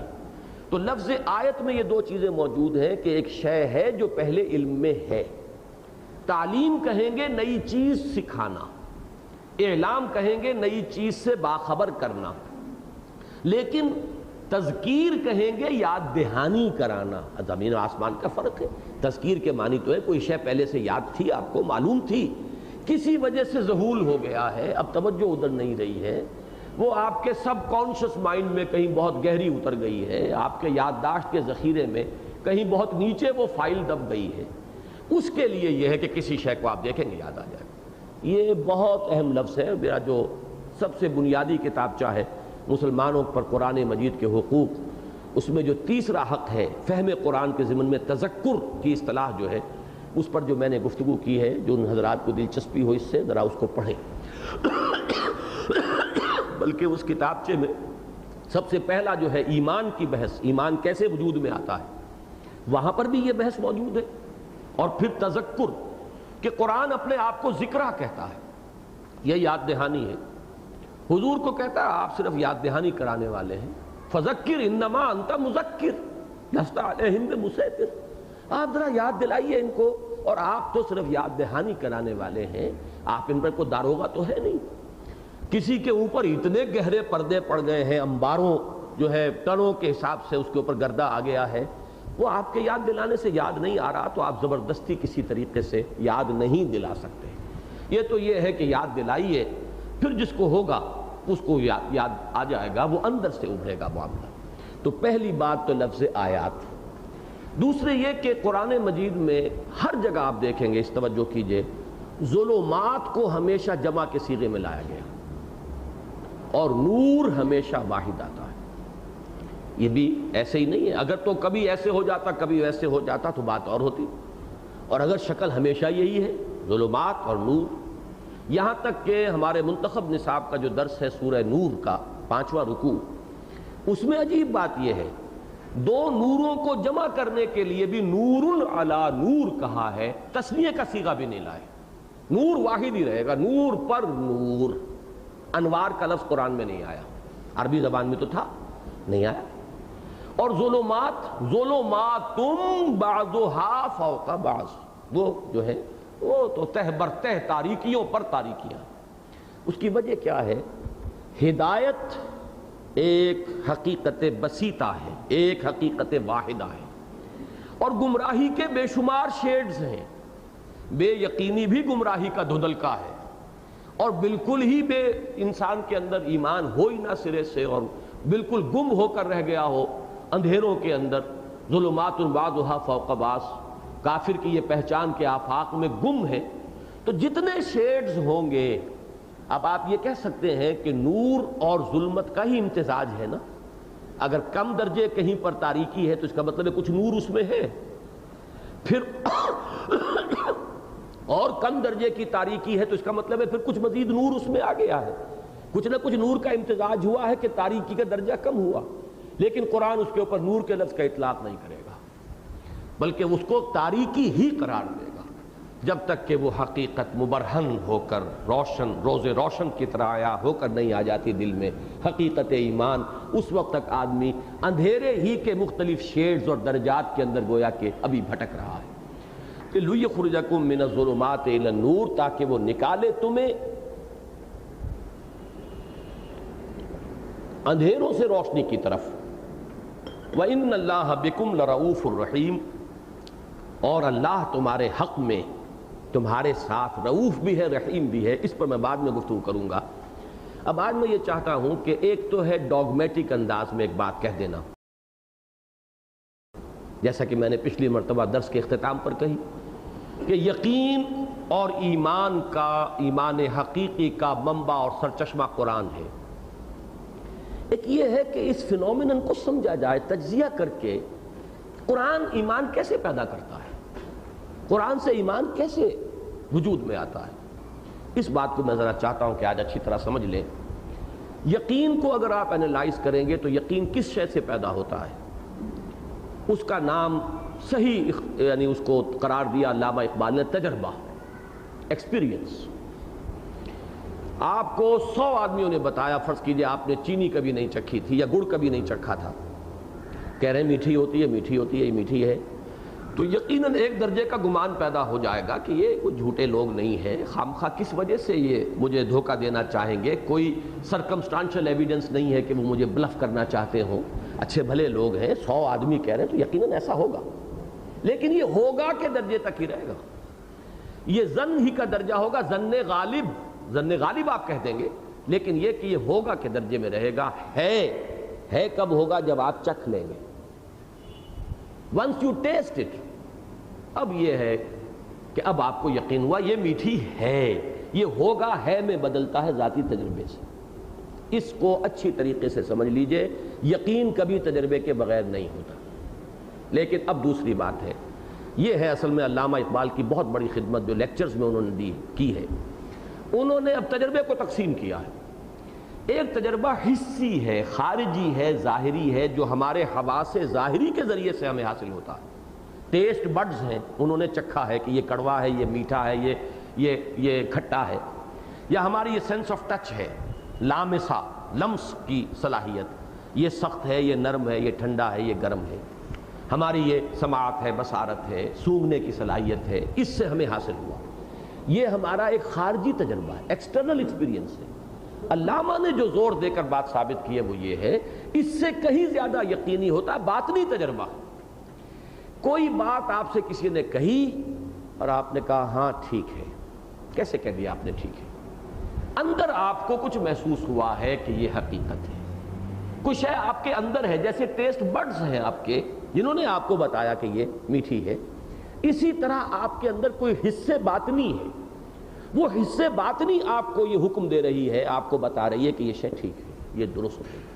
یہ باطنی تجربہ بھی علامہ اقبال نے جو بحث کی ہے وہ یہ ہے کہ اتنا ہی ڈیپینڈیبل ہے، بلکہ اس سے زیادہ ڈیپینڈیبل ہے جتنا کہ خارجی تجربہ ہوتا۔ اس کے لیے جو الفاظ ہم استعمال کرتے ہیں وہ مثلا ایک لفظ وجدان ہے، وجدانی طور پر میں یہ جانتا ہوں۔ You might not be able to explain it, you might not be able to prove it logically یا کسی اور ذریعے سے، لیکن نہیں، میرا دل یہ کہتا ہے۔ اب وہ کیا بلا ہے دل؟ میں وجدان سے یہ محسوس کرتا ہوں، کیا شے ہے وہ؟ کوئی شے اندر ہے، اس سے وہ چیز ٹیلی کر رہی ہے۔ کوئی بات آپ نے سنی، کانوں سے سنی، ہاں ٹھیک ہے، یہ جو اندر کوئی شے ہے نا آخر، جس نے کہ چاہے وہ حصے ظاہری نہیں ہے، حصے باطنی ہے، جس نے ایک تجربہ محسوس کیا ہے اور اس تجربے کی بنیاد پر یقین ہوتا ہے۔ یہ ہے در حقیقت فائنل انالیسس میں یقین والا ایمان پیدا ہوتا ہے قرآن مجید کو پڑھتے ہوئے، جب آپ کو اپنے اندر سے گواہی ملتی ہے کہ یہ صحیح ہے، یہ حق ہے، میری فطرت اسے قبول کر رہی ہے، میرا دل مان رہا ہے۔ یہ جو باطنی تجربہ ہے یہ جب محسوس ہوگا، اب اس سے متعلق ہوگا معاملہ کہ یقیناً یہ اللہ کا کلام۔ میں اس کو مزید شرح کر دوں، یہ حصے باطنی جسے میں نے کہا ہے، یہ ایک بڑی مبہم سی اصطلاح ہے، فلسفے کی اصطلاح کہہ لیجئے۔ ہمارے نزدیک وہ روح ہے جو انسان کے اندر ہے، اس روح کا تعلق ہے ذات باری تعالیٰ کے ساتھ۔ نفخت فیہ من روحی، اس روح کے اندر وہ حصے باطنی موجود ہے، وہ روح دیکھتی بھی ہے، سنتی بھی ہے، چکھتی بھی ہے، چھوتی بھی ہے، اس کے بھی حواس ہیں، اگرچہ وہ حواس خارجی سے اس کا کوئی تعلق نہیں۔ وہ روح جو ہے وہ تصدیق کرتی ہے کہ ہاں یہ ٹھیک ہے۔ وجہ کیا ہے؟ سورس ایک ہی ہے، اس روح کا تعلق بھی ذات باری تعالیٰ کے ساتھ ہے، اور یہ کلام حق بھی ذات باری تعالیٰ سے صادر ہوا ہے۔ ایک حدیث میں الفاظ یہ آئے ہیں، عجیب لفظ ہے، خرج من ایل۔ ایل کا لفظ عبرانی میں آتا ہے الہ کے لیے، یہ وہ کلام ہے جو نکلا ہے اللہ سے، اللہ کی ذات سے۔ اگرچہ یہ لفظ اس معنی میں ہم استعمال کریں گے تو تجسیمیت آ جائے گی، جیسے کہ کسی شے سے کوئی چیز نکل رہی ہو تو پھر اس ہستی کا محدود ہونا لازم آ جاتا ہے، لیکن ایک حدیث میں یہ لفظ ہے خرج من ایل، کہ جو اس لیے کہ کلام تو صادر ہوتا ہے نا، ہم نے کوئی بات کہی تو در حقیقت ہمارے اپنے وجود میں سے کوئی شے نکلی ہے۔ تو یہی وجہ ہے کہ علامہ اقبال نے یہ کہا ہے کہ فاش گویم آنچ در دل مزمرست، یہ کتابیں نیست چیزیں دیگرست، مثل حق پنہاؤ ہم پیداستو، زندہ پائندہ گویاستو۔ تم اسے صرف کتاب نہ سمجھ بیٹھنا، یہ کتاب نہیں ہے، کچھ اور ہے، جو میرے دل میں چھپی ہوئی حقیقت ہے وہ میں اب بیان کر رہا ہوں۔ فاش گویم آنچ در دل مزمرست، صاف کہہ دیتا ہوں جو میرے دل میں ہے یہ کتاب نہیں، کچھ اور ہے۔ اور کیا ہے وہ اور؟ مثل حق پنہاؤ ہم پیداستو، جیسے اللہ کی ذات ہے وہی الفاظ الظاہر والباطن جو ہم پڑھ چکے ہیں، پہلی 6 آیات میں آیا ہے، جو اس کی صفت ہے ظاہر و باطن وہی اس کی صفت ہے۔ اور جس طرح اس کی صفت ہے الحی القیوم، آیت الکرسی کے الفاظ، اسی طریقے سے یہ ہے، جیسے وہ کلام کرتی ہے وہ ہستی، اللہ تعالیٰ کی ذات متکلم ہے، کلام اس کا وصف ہے، اسی طرح یہ بھی کلام کرتا ہے، قرآن گویا ہے، یہ تم سے بات کرتا ہے۔ معلوم یہ ہوا کہ در حقیقت صفات باری تعالیٰ کا ایک عکس کامل اس کلام باری تعالیٰ کے اندر موجود ہے، اور اس کو سادہ سے میں الفاظ میں سمجھایا کرتا ہوں۔ بہت عرصہ ہو گیا ان موضوعات پر اب گفتگو نہیں ہوئی، میرے تو اصل میں اوڑھنا بچھونا ہی یہ موضوعات تھے، کہ جیسے کہ آپ کہتے ہیں کہ تانت باجی راگ پایا، ایک جملہ کوئی شخص بولے گا، اس کا حدود اربع علم اور ذہن اور فہم، اور whether he is cultured or not، متمدن ہے یا نہیں ہے، مہذب ہے یا نہیں ہے، 2 جملوں سے پتہ چل جاتا ہے۔ آدمی خاموش رہے لیکن ذرا بولے اور پتہ چل جاتا ہے، اس کا راز کھل جاتا ہے کہ یہ کون ہے، کنجڑا ہے، کوئی بھٹیارن ہے، کون بول رہا ہے، کوئی عالم اور فاضل انسان ہے، کوئی حکیم اور دانا انسان ہے، پتہ چل جاتا ہے۔ تو اصل میں کلام میں متکلم کی پوری شخصیت ہمیں نہ ہوگی۔ اب یہ بات میں نے عرض کی کہ چونکہ روح کا منبع اور سرچشمہ بھی اللہ تعالیٰ کی ذات، اور اس کلام کا منبع اور سرچشمہ بھی اللہ کی ذات، ان دونوں میں اتنی ہم آہنگی ہے کہ اس کو پڑھتے ہوئے انسان اب محسوس کرتا ہے کہ دیکھنا تقریر کی لذت کے جو اس نے کہا، میں نے یہ جانا کہ گویا یہی میرے دل میں ہے، یہ میری فطرت کی پکار ہے۔ چنانچہ یہ جو چھٹا گروپ ہے سورتوں کا، اس کی پہلی سورت ہم پڑھ رہے ہیں، مدنی سورت، اور اس گروپ کی پہلی مکی سورت سورہ قاف ہے، اس میں بڑی گمبھیر آیت آئی ہے، ان فی ذالک لذکریٰ لمن کان لہ قلب او القی السمع وہو شہید۔ اس میں ذکرہ ہے، یاد دہانی ہے، وہی یاد دہانی، تمہارے اندر فطرت کے مضمر حقائق کو اجاگر کرنے کی صلاحیت اس قرآن میں ہے۔ کس کے لیے؟ جس کا دل ہو۔ یہ دل جو پمپنگ ایک آرگن ہے وہ تو سب کے اندر ہے، لیکن وہ دل جو مسکن ہے روح کا، اگر وہ مسکن ہے روح کا تب تو یہ قرآن جگا دے گا، اسے ایکٹیویٹ کر دے گا، اس کے اندر جو ہے وہ ایمان کا جو نور ہے اس سے اس کو جگمگا دے گا، منور کر دے گا۔ اور اگر وہ قلب در حقیقت مدفن بن چکا ہے روح کا تو پھر نہیں جگا سکتے۔ اے نبی انک لا تسمع الموتى، آپ ان مردوں کو نہیں سنا سکتے، بظاہر زندہ نظر آ رہے ہیں، ان کے دل اب صرف وہ پمپنگ آرگنز رہ گئے ہیں، خون کے دوران اور گردش کو برقرار رکھنے والے، روح ان کے اندر دفن ہو چکی، اور ان کے لیے اب کوئی امکان نہیں ہے، کوئی تذکیر آپ کی، سواء علیہم انذرتہم ام لم تنذرہم لا یؤمنون، ختم اللہ علی قلوبہم وعلی سمعہم وعلی ابصارہم غشاوہ ولہم عذاب عظیم۔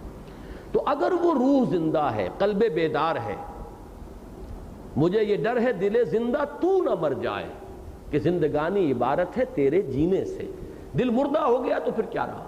بظاہر وہ چل رہا ہے، حیوان انسان زندہ ہے، حقیقی انسان مر چکا، اب وہ تعزیہ ہے، چلتا پھرتا ایک مقبرہ ہے، اس کے سوا کچھ نہیں۔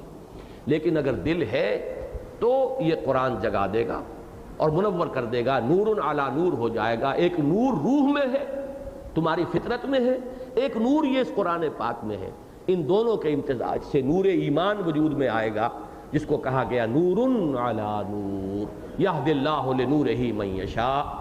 یہ اللہ تعالیٰ کا جس کو چاہتا ہے وہ اس کو جو نور ہدایت عطا فرما دیتا ہے، لیکن دو نوروں سے مل کر وہ نور بنا ہے۔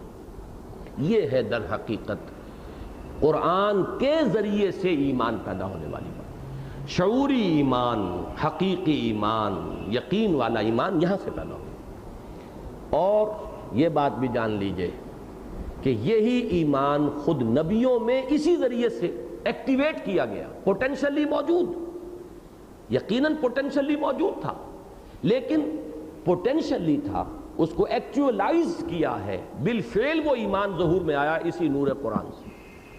یہ سورہ شورى کی لاسٹ بٹ ون آیت ہے، بہت اہم ہے۔ وَكَذَلِكَ أَوْحَيْنَا إِلَيْكَ رُوحًا مِّنْ أَمْرِنَا مَا كُنْتَ تَدْرِي مَا الْكِتَابُ وَلَا الْإِيمَانُ وَلَكِنْ جَعَلْنَاهُ نُورًا نَهْدِي بِهِ مَن نَّشَاءُ مِنْ عِبَادِنَا۔ اے نبی، آپ کو تو کچھ معلوم نہیں تھا ایمان کسے کہتے ہیں، کتاب کسے کہتے ہیں، شریعت کیا ہے، حلال کیا ہے، حرام کیا ہے، اس لیے کہ آپ تو کسی اگر اہل کتاب میں پیدا ہوئے ہوتے، بنی اسرائیل میں ہوئے ہوتے تو بہرحال یہ چیزیں بچپن سے سنی ہوتی، لیکن یہ کہ آپ تو ان مشرکین کے اندر پیدا ہوئے، وہ ایک گھٹا ٹوپ اندھیرا جو ہے شرک کا وہ وہاں تھا۔ مَا كُنْتَ تَدْرِي مَا الْكِتَابُ وَلَا الْإِيمَانُ وَلَكِنْ جَعَلْنَاهُ، ہم نے اس قرآن کو ہم نے نور بنایا، وَلَكِنْ جَعَلْنَاهُ نُورًا نَهْدِي بِهِ مَن نَّشَاءُ مِنْ عِبَادِنَا، اس کے ذریعے سے ہم ہدایت دیتے ہیں اپنے بندوں میں سے جس کو چاہتے ہیں۔ اور اب جب کہ وہ کتاب آپ پر نازل ہوئی، آپ محبت وحی بن گئے، اب آپ سرچشمہ یقین بن گئے ہیں، اب اس نور کو آپ جو ہے اس کتاب کے ذریعے سے لوگوں کے اندر عام کریں گے، تقسیم کریں گے۔ وَإِنَّكَ لَتَهْدِي إِلَىٰ صِرَاطٍ مُسْتَقِيمٍ، اب آپ ہدایت دیں گے، رہنمائی فرمائیں گے لوگوں کی سیدھے راستے کی طرف۔ یہی در حقیقت یوں سمجھیے کہ جو سورہ بقرہ کی لاسٹ بٹ ون آیت کا پھر حوالہ دے رہا ہوں میں، آخری سے پہلی آیت، آمن الرسول بما انزل الیہ من ربہ والمؤمنون، ایمان لائے رسول اس چیز پر جو نازل کی گئی ان پر ان کے رب کی طرف سے، اور ایمان لائے اہل ایمان۔ تو وہ جو آمن الرسول بما انزل الیہ من ربہ والمؤمنون ہے، اسی فنومینن کو یہاں تفصیل سے بیان کیا گیا۔ وَكَذَلِكَ أَوْحَيْنَا إِلَيْكَ رُوحًا مِّنْ أَمْرِنَا مَا كُنْتَ تَدْرِي مَا الْكِتَابُ وَلَا الْإِيمَانُ وَلَكِنْ جَعَلْنَاهُ نُورًا نَهْدِي بِهِ مَن نَّشَاءُ مِنْ عِبَادِنَا وَإِنَّكَ لَتَهْدِي إِلَىٰ صِرَاطٍ مُسْتَقِيمٍ۔ تو جان لیجئے کہ ایمان حقیقی کا منبع سرچشمہ، جب قرآن پڑھتے ہوئے آدمی محسوس کرے میرے دل کی پکار ہے، میری فطرت گواہی دے رہی ہے، یقیناً جو منبع اور سرچشمہ میری فطرت کا ہے وہی منبع اور سرچشمہ اس کلام کا ہے، تو اب وہ اللہ پر ایمان لائے گا کہ یہ کلام اللہ ہے، قرآن کے حوالے سے وہ متکلم کو پہچانے گا اللہ کو، اور دوسرے جس پر یہ کلام نازل ہوا ہے اب اس پر اس کا یقین پختہ قائم ہوگا کہ یقیناً یہ محبت وحی ہے، انہی پر کلام الہی نازل ہوا ہے، یقیناً یہ اللہ کے نبی اور رسول ہیں۔ یہیں سے اب سارے ایمانیات جو ہیں، جیسے کہ وہ پیراشوٹ جو ہے اوپر بند ہوتا ہے اور اگرچہ اس کی رسیاں سب نیچے آ کر ایک جگہ پر ہوتی ہیں، تو در حقیقت کتاب اللہ کے ساتھ تمام ایمانیات جو ہیں وہ منسلک ہیں، جڑے ہوئے ہیں، لیکن یہ کہ وہ پیراشوٹ جب کھلتا ہے تو پھر وہ رسیاں بھی نمایاں ہوتی ہیں اور وہ پوری اس کی وسعت آتی ہے۔ تو قرآن کے ذریعے سے جملہ ایمانیات جو ہیں وہ دلوں کے اندر گھر کرتے چلے جائیں گے۔ اب قرآن نے آخرت کی خبر دی ہے، قرآن نے جنت اور دوزخ کی خبر دی ہے، قرآن مجید میں جو جو چیزیں آئی ہیں اب ان پر یقین بیٹھے گا۔ یہ ہے هو الذی ينزل علی عبدہ آیات بینات لیخرجکم من الظلمات الی النور، یہ فنومینن ہے۔ اب آخری ٹکڑا اس کا، وَإِنَّ اللَّهَ بِكُمْ لَرَؤُوفٌ رَحِيمٌ، اور یقیناً اللہ تمہارے حق میں یا تمہارے ساتھ رؤوف بھی ہے، رحیم بھی ہے۔ یہ جو دو صفات یہاں پر آئی ہیں، چونکہ نکرہ کی شکل میں ہے، تنوین ہے، لہذا صفات ہوں گی۔ اللہ کی یہ دو صفات بھی ایک جوڑے کی شکل میں آتی ہیں، جیسے پہلے ہم دیکھ چکے ہیں العزیز الحکیم، اس کی تفصیل میں بیان کر چکا ہوں۔ ایسے ہی یہ بھی جوڑا ہے۔ اس میں مناسبت کیا ہے؟ یہ الفاظ اس سورہ مبارکہ کے آخر میں بھی آئیں گے۔ حضرت عیسیٰ علیہ السلام کے جو پیرو تھے، جو ان کے اولین ماننے والے تھے، ان کے بارے میں قرآن مجید میں اسی سورہ مبارکہ میں فرمایا وَجَعَلْنَا فِي قُلُوبِهُمُ الرَّأْفَةَ وَالرَّحْمَةَ، ہم نے ان کے دلوں میں رافت اور رحمت پیدا کر دی۔ تو رافت اور رحمت کی وہی ترتیب وہاں بھی ہے۔ یہی الفاظ حضور کے لیے آئے ہیں، لَقَدْ جَاءَكُمْ رَسُولٌ مِّنْ أَنفُسِكُمْ عَزِيزٌ عَلَيْهِ مَا عَنِتُّمْ حَرِيصٌ عَلَيْكُمْ بِالْمُؤْمِنِينَ رَءُوفٌ رَحِيمٌ۔ تو اب سوچئے کہ یہ ترتیب، یہ جوڑا، اس میں مناسبت کیا ہے؟ یہ ترتیب یوں ہی کیوں ہے؟ یوں کیوں نہیں کہ رحمت پہلے ہو اور پھر رافت بعد میں ہو، بلکہ رافت پہلے ہے، رحمت بعد میں۔ اس کی وجہ کیا ہے؟ رافت کہتے ہیں در حقیقت کسی کے دکھ یا درد کو اپنے اندر محسوس کرنے، جسے ہمدردی کہیں گے۔ ہمدردی کے معنی کیا ہے؟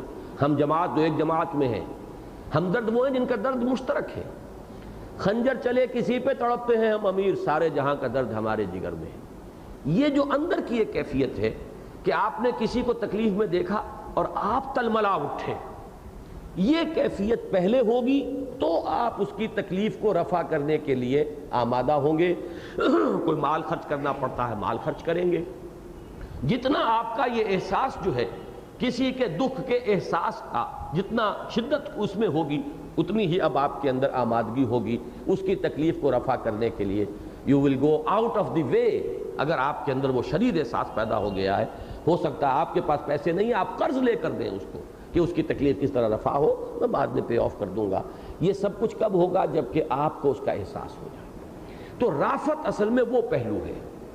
اسی لیے بعض حضرات نے ترجمہ بڑا خوبصورت کیا ہے، شفقت۔ حالانکہ شفق کا لفظ جب آتا ہے، اشفقتم، کیا تم ڈر گئے؟ شفیق وہ ہستی ہوتی ہے جو دوسروں کے بارے میں اندیشے میں رہے، اسے کوئی تکلیف نہ پہنچ جائے، اس کو کوئی غضب نہ پہنچ جائے، اسے کوئی نقصان نہ پہنچ جائے۔ والدین کی شفقت یہی ہے اپنی اولاد کے حق میں کہ انہیں کوئی تکلیف نہ ہو، انہیں کوئی نقصان نہ پہنچ جائے، یہ شفقت ہے۔ اور رحمت جو ہے یہ مثبت پہلو ہے، ان کے لیے بہتر سے بہتر سوچنا، اعلیٰ سے اعلیٰ جو ہے اس کے لیے ہر وقت آمادہ رہنا، یہ ہے رحمت۔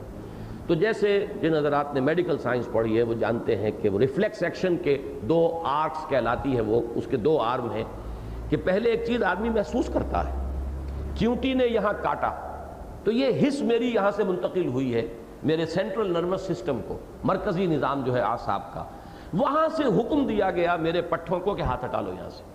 تو وہ در حقیقت ایک لمبا سفر اس کے اندر، ایک سرکل جو پورا ہوا ہے کہ پہلے وہ سینسری اس کا آرم ہے، اس سے بات آپ کو یہاں تک پہنچی۔ وہاں پہ فوری طور پر فیصلہ کرنے والی شے نہیں تھی کوئی جو ان پٹھوں کو حرکت میں لاتی کہ ہاتھ ہٹاؤ یہاں سے، کوئی شے ہے جو مضر ہے، کسی چیز نے کاٹا ہے۔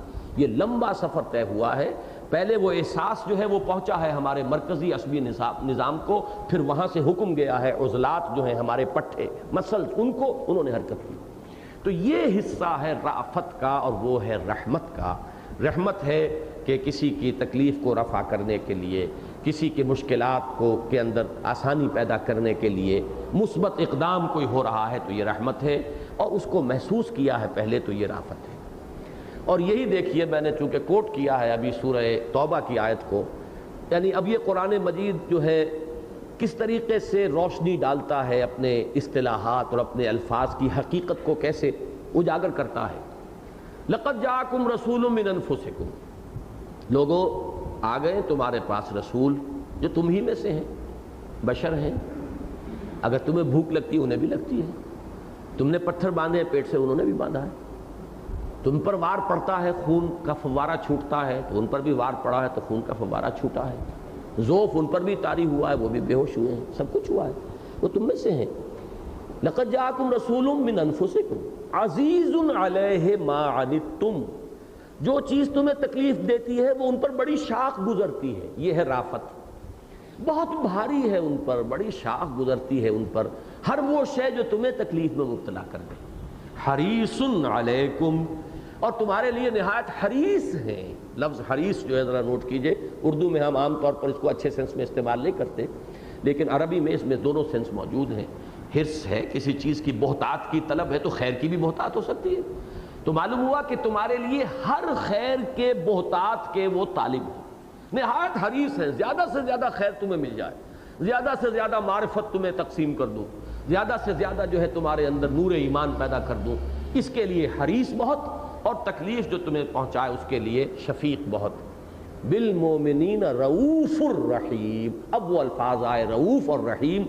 رافت کا تعلق ہے عزیز علیہ ما عنتم سے، اور رحمت کا تعلق ہے حریص علیکم. بالمومنین رؤوف الرحیم. تو ان دو الفاظ کی بھی اچھی طریقے سے گہرائی میں ایک گہری ایک بصیرت حاصل ہو جانی چاہیے. اب آئیے دوسری بات کی طرف. وَمَا لَكُمْ أَلَّا تُنْفِقُوا فِي سَبِيلِ اللَّهِ. پھر اب وہیں جانا پڑے گا سلسلہ کلام کو جوڑنے کے لیے. دو باتوں کا حکم دیا گیا، مانو اور کھپا دو. کیوں نہیں مانتے؟ اگر احساس ہو گیا ہے کمی ہے تو رجوع کرو قرآن کی طرف، اس سے تمہیں وہ ایمان ملے گا. یہ دہکتی ہوئی بھٹی جو ہے، فرنس ہے ایمان کی، تمہارے پاس موجود ہے. در بغل داری کتاب زندگی، تمہاری بغل میں، تمہارے گھروں کے اندر طاقوں پر رکھی ہوئی ہے، سجی ہوئی ہے. رجوع کرو اس کی طرف. وہ جنس نہیں ایمان جسے لے آئیں دکانیں فلسفہ سے، ڈھونڈنے سے ملے گی عاقل کو یہ قرآن کے سپاروں میں. اب دوسری بات، کیوں خرچ نہیں کرتے؟ وَمَا لَكُمْ أَلَّا تُنْفِقُوا فِي سَبِيلِ اللَّهِ. اب دیکھیے وہ بند کلی کھل گئی. انفاق سے مراد تھا انفاق فی سبیل اللہ. پہلی آیت تھی جامع ترین، ابھی وہاں صرف لفظ انفاق آیا تھا. یہاں جب آیا تو اب کھل گیا بات کا معاملہ جو ہے، وضاحت ہو گئی. وَمَا لَكُمْ أَلَّا تُنْفِقُوا فِي سَبِيلِ. تمہیں کیا ہو گیا ہے؟ کیوں خرچ نہیں کرتے ہو اللہ کی راہ میں؟ وَلِلَّهِ مِيرَاثُ السَّمَاوَاتِ وَالْأَرْضِ. حالانکہ اللہ ہی کے لیے ہے وراثت آسمانوں اور زمین کی. ہر شے رہ تو اسی کے پاس جانی ہے. تم تو آج ہو کل نہیں ہوگے. تمہاری زندگی آنی فانی، تمہاری ملکیت بڑی ناپائیدار. ظاہرہ بھی دیکھتے ہو، ایک وقت آتا ہے جو کچھ بنایا وارثوں کے حوالے کر کے چلتے بنتے ہو. تمہارا کوئی زور نہیں، کوئی شے ساتھ لے جا نہیں سکتے. پھر وارثوں سے وارثوں کو جائے گا، پھر وارثوں سے جائے گا. کتنی جائیدادیں مسلمانوں کی اس کے وارث ہندو بن گئے، کتنی جائیداد ہندوؤں کی یہاں تھی جس کے وارث مسلمان بن گئے. اب نہ معلوم اس کے بعد کون کس کا وارث بنتا ہے، کیا ہوتا ہے. بالآخر یہ ساری وراثت کس کو جائے گی؟ آخر کار تو للہ میراث السماوات والارض. اب دو اسلوب پہلے آ چکے تھے. استخلاف ہے، کیوں تمہارا تو ہے ہی نہیں، ملکیت ہے نہیں، خلافت ہے، خلافت دی گئی ہے. پھر عہد تو ہو چکا، قول و قرار ہو چکا، بیع و شرع ہو چکی. اب تیسری چیز جو ہے اس کے اندر مزید تاکید پیدا کرنے کے لیے ہے تو یہ میراث اللہ ہی کی، تو کیوں خرچ نہیں کرتے؟ کیوں سمیٹ کر رکھ رہے ہو؟ کیوں سمیٹ کر اور اپنی تجوریوں میں بھر کر رکھتے ہو؟ کیوں تمہارے اندر شح ہے؟ کیوں بخل ہے؟ کیوں اللہ کی راہ میں خرچ نہیں کر دیتے؟ وَمَا لَكُمْ أَلَّا تُنْفِقُوا فِي سَبِيلِ اللَّهِ وَلِلَّهِ مِيرَاثُ السَّمَاوَاتِ وَالْأَرْضِ. اب دیکھیے اگلے ٹکڑے میں یہ کلی مزید کھلے گی کہ ایک ہے انفاق مال، ایک ہے انفاق نفس. انفاق مال، انفاق کا لفظ مال کے لیے تو ہر شخص جانتا ہے کہ استعمال ہوتا ہے. انفاق نفس یا بذل نفس جو ہے یہ ذرا چھپا رہ جاتا ہے. جب لفظ انفاق آئے گا صرف مال کا خرچ ذہن میں آتا ہے عام طور پر، لیکن یہاں مضمر ہے وہ نفق الفرس، گھوڑا مر گیا تو اپنی جان دے دو اللہ کی راہ میں. اور جان کھپا دینا ایک تو ہے گریجول. ایک شخص اللہ کے دین کے لیے صدمے میں گھلا جا رہا ہے، یہ بھی در حقیقت اپنی جان کھپا رہا ہے اللہ کے لیے. حضور پر مکی دور کے آخری جو حصہ ہے اس میں اس قدر شدید رنج اور غم کی کیفیت طاری رہی ہے کہ ایک دم آپ کے بال سفید ہو گئے، نمایاں ہو گئی سفیدی. حضرت ابوبکر نے پوچھا حضور یہ کیا ہوا؟ آپ نے فرمایا شیبتنی ہود و اخواتھا. مجھے سورہ ہود اور اس کی ہم مضمون یا اس کی بہنوں نے جو صورتیں اس کے ہم مضمون ہیں انہوں نے بوڑھا کر دیا ہے. کہ محسوس ہوتا ہے ان صورتوں کے مضمون کو دیکھ کر کہ گویا کہ اب عذاب کا بند کھلا چاہتا ہے اور اس قوم کی شامت آ چکی ہے، عذاب آ چکا ہے، آنے والا ہے بالکل. لہذا صدمہ تھا. تو جو گھلا جا رہا ہے، جو دین کے غم میں گھلا جا رہا ہو، وہ اپنی جان کھپا رہا ہے اللہ کے لیے، یا جو اپنا وقت لگا رہا ہے، اپنی توانائیاں کھپا رہا ہے، اپنی صلاحیتیں لگا رہا ہے، وہ بھی اپنی جان کھپا رہا ہے. یہ ہے اس کا انسیڈیس اور ایک تدریجی اور غیر محسوس کھپا دینا. محسوس ترین کھپا دینا کیا ہے؟ نقد جان ہتھیلی پر رکھ کر میدان میں آ جانا. یہ بات جو ہے قتال اللہ کی راہ میں، یہ اس کی محسوس ترین منزل بھی ہے اور نمایاں ترین منزل بھی ہے اور بلند ترین منزل بھی ہے.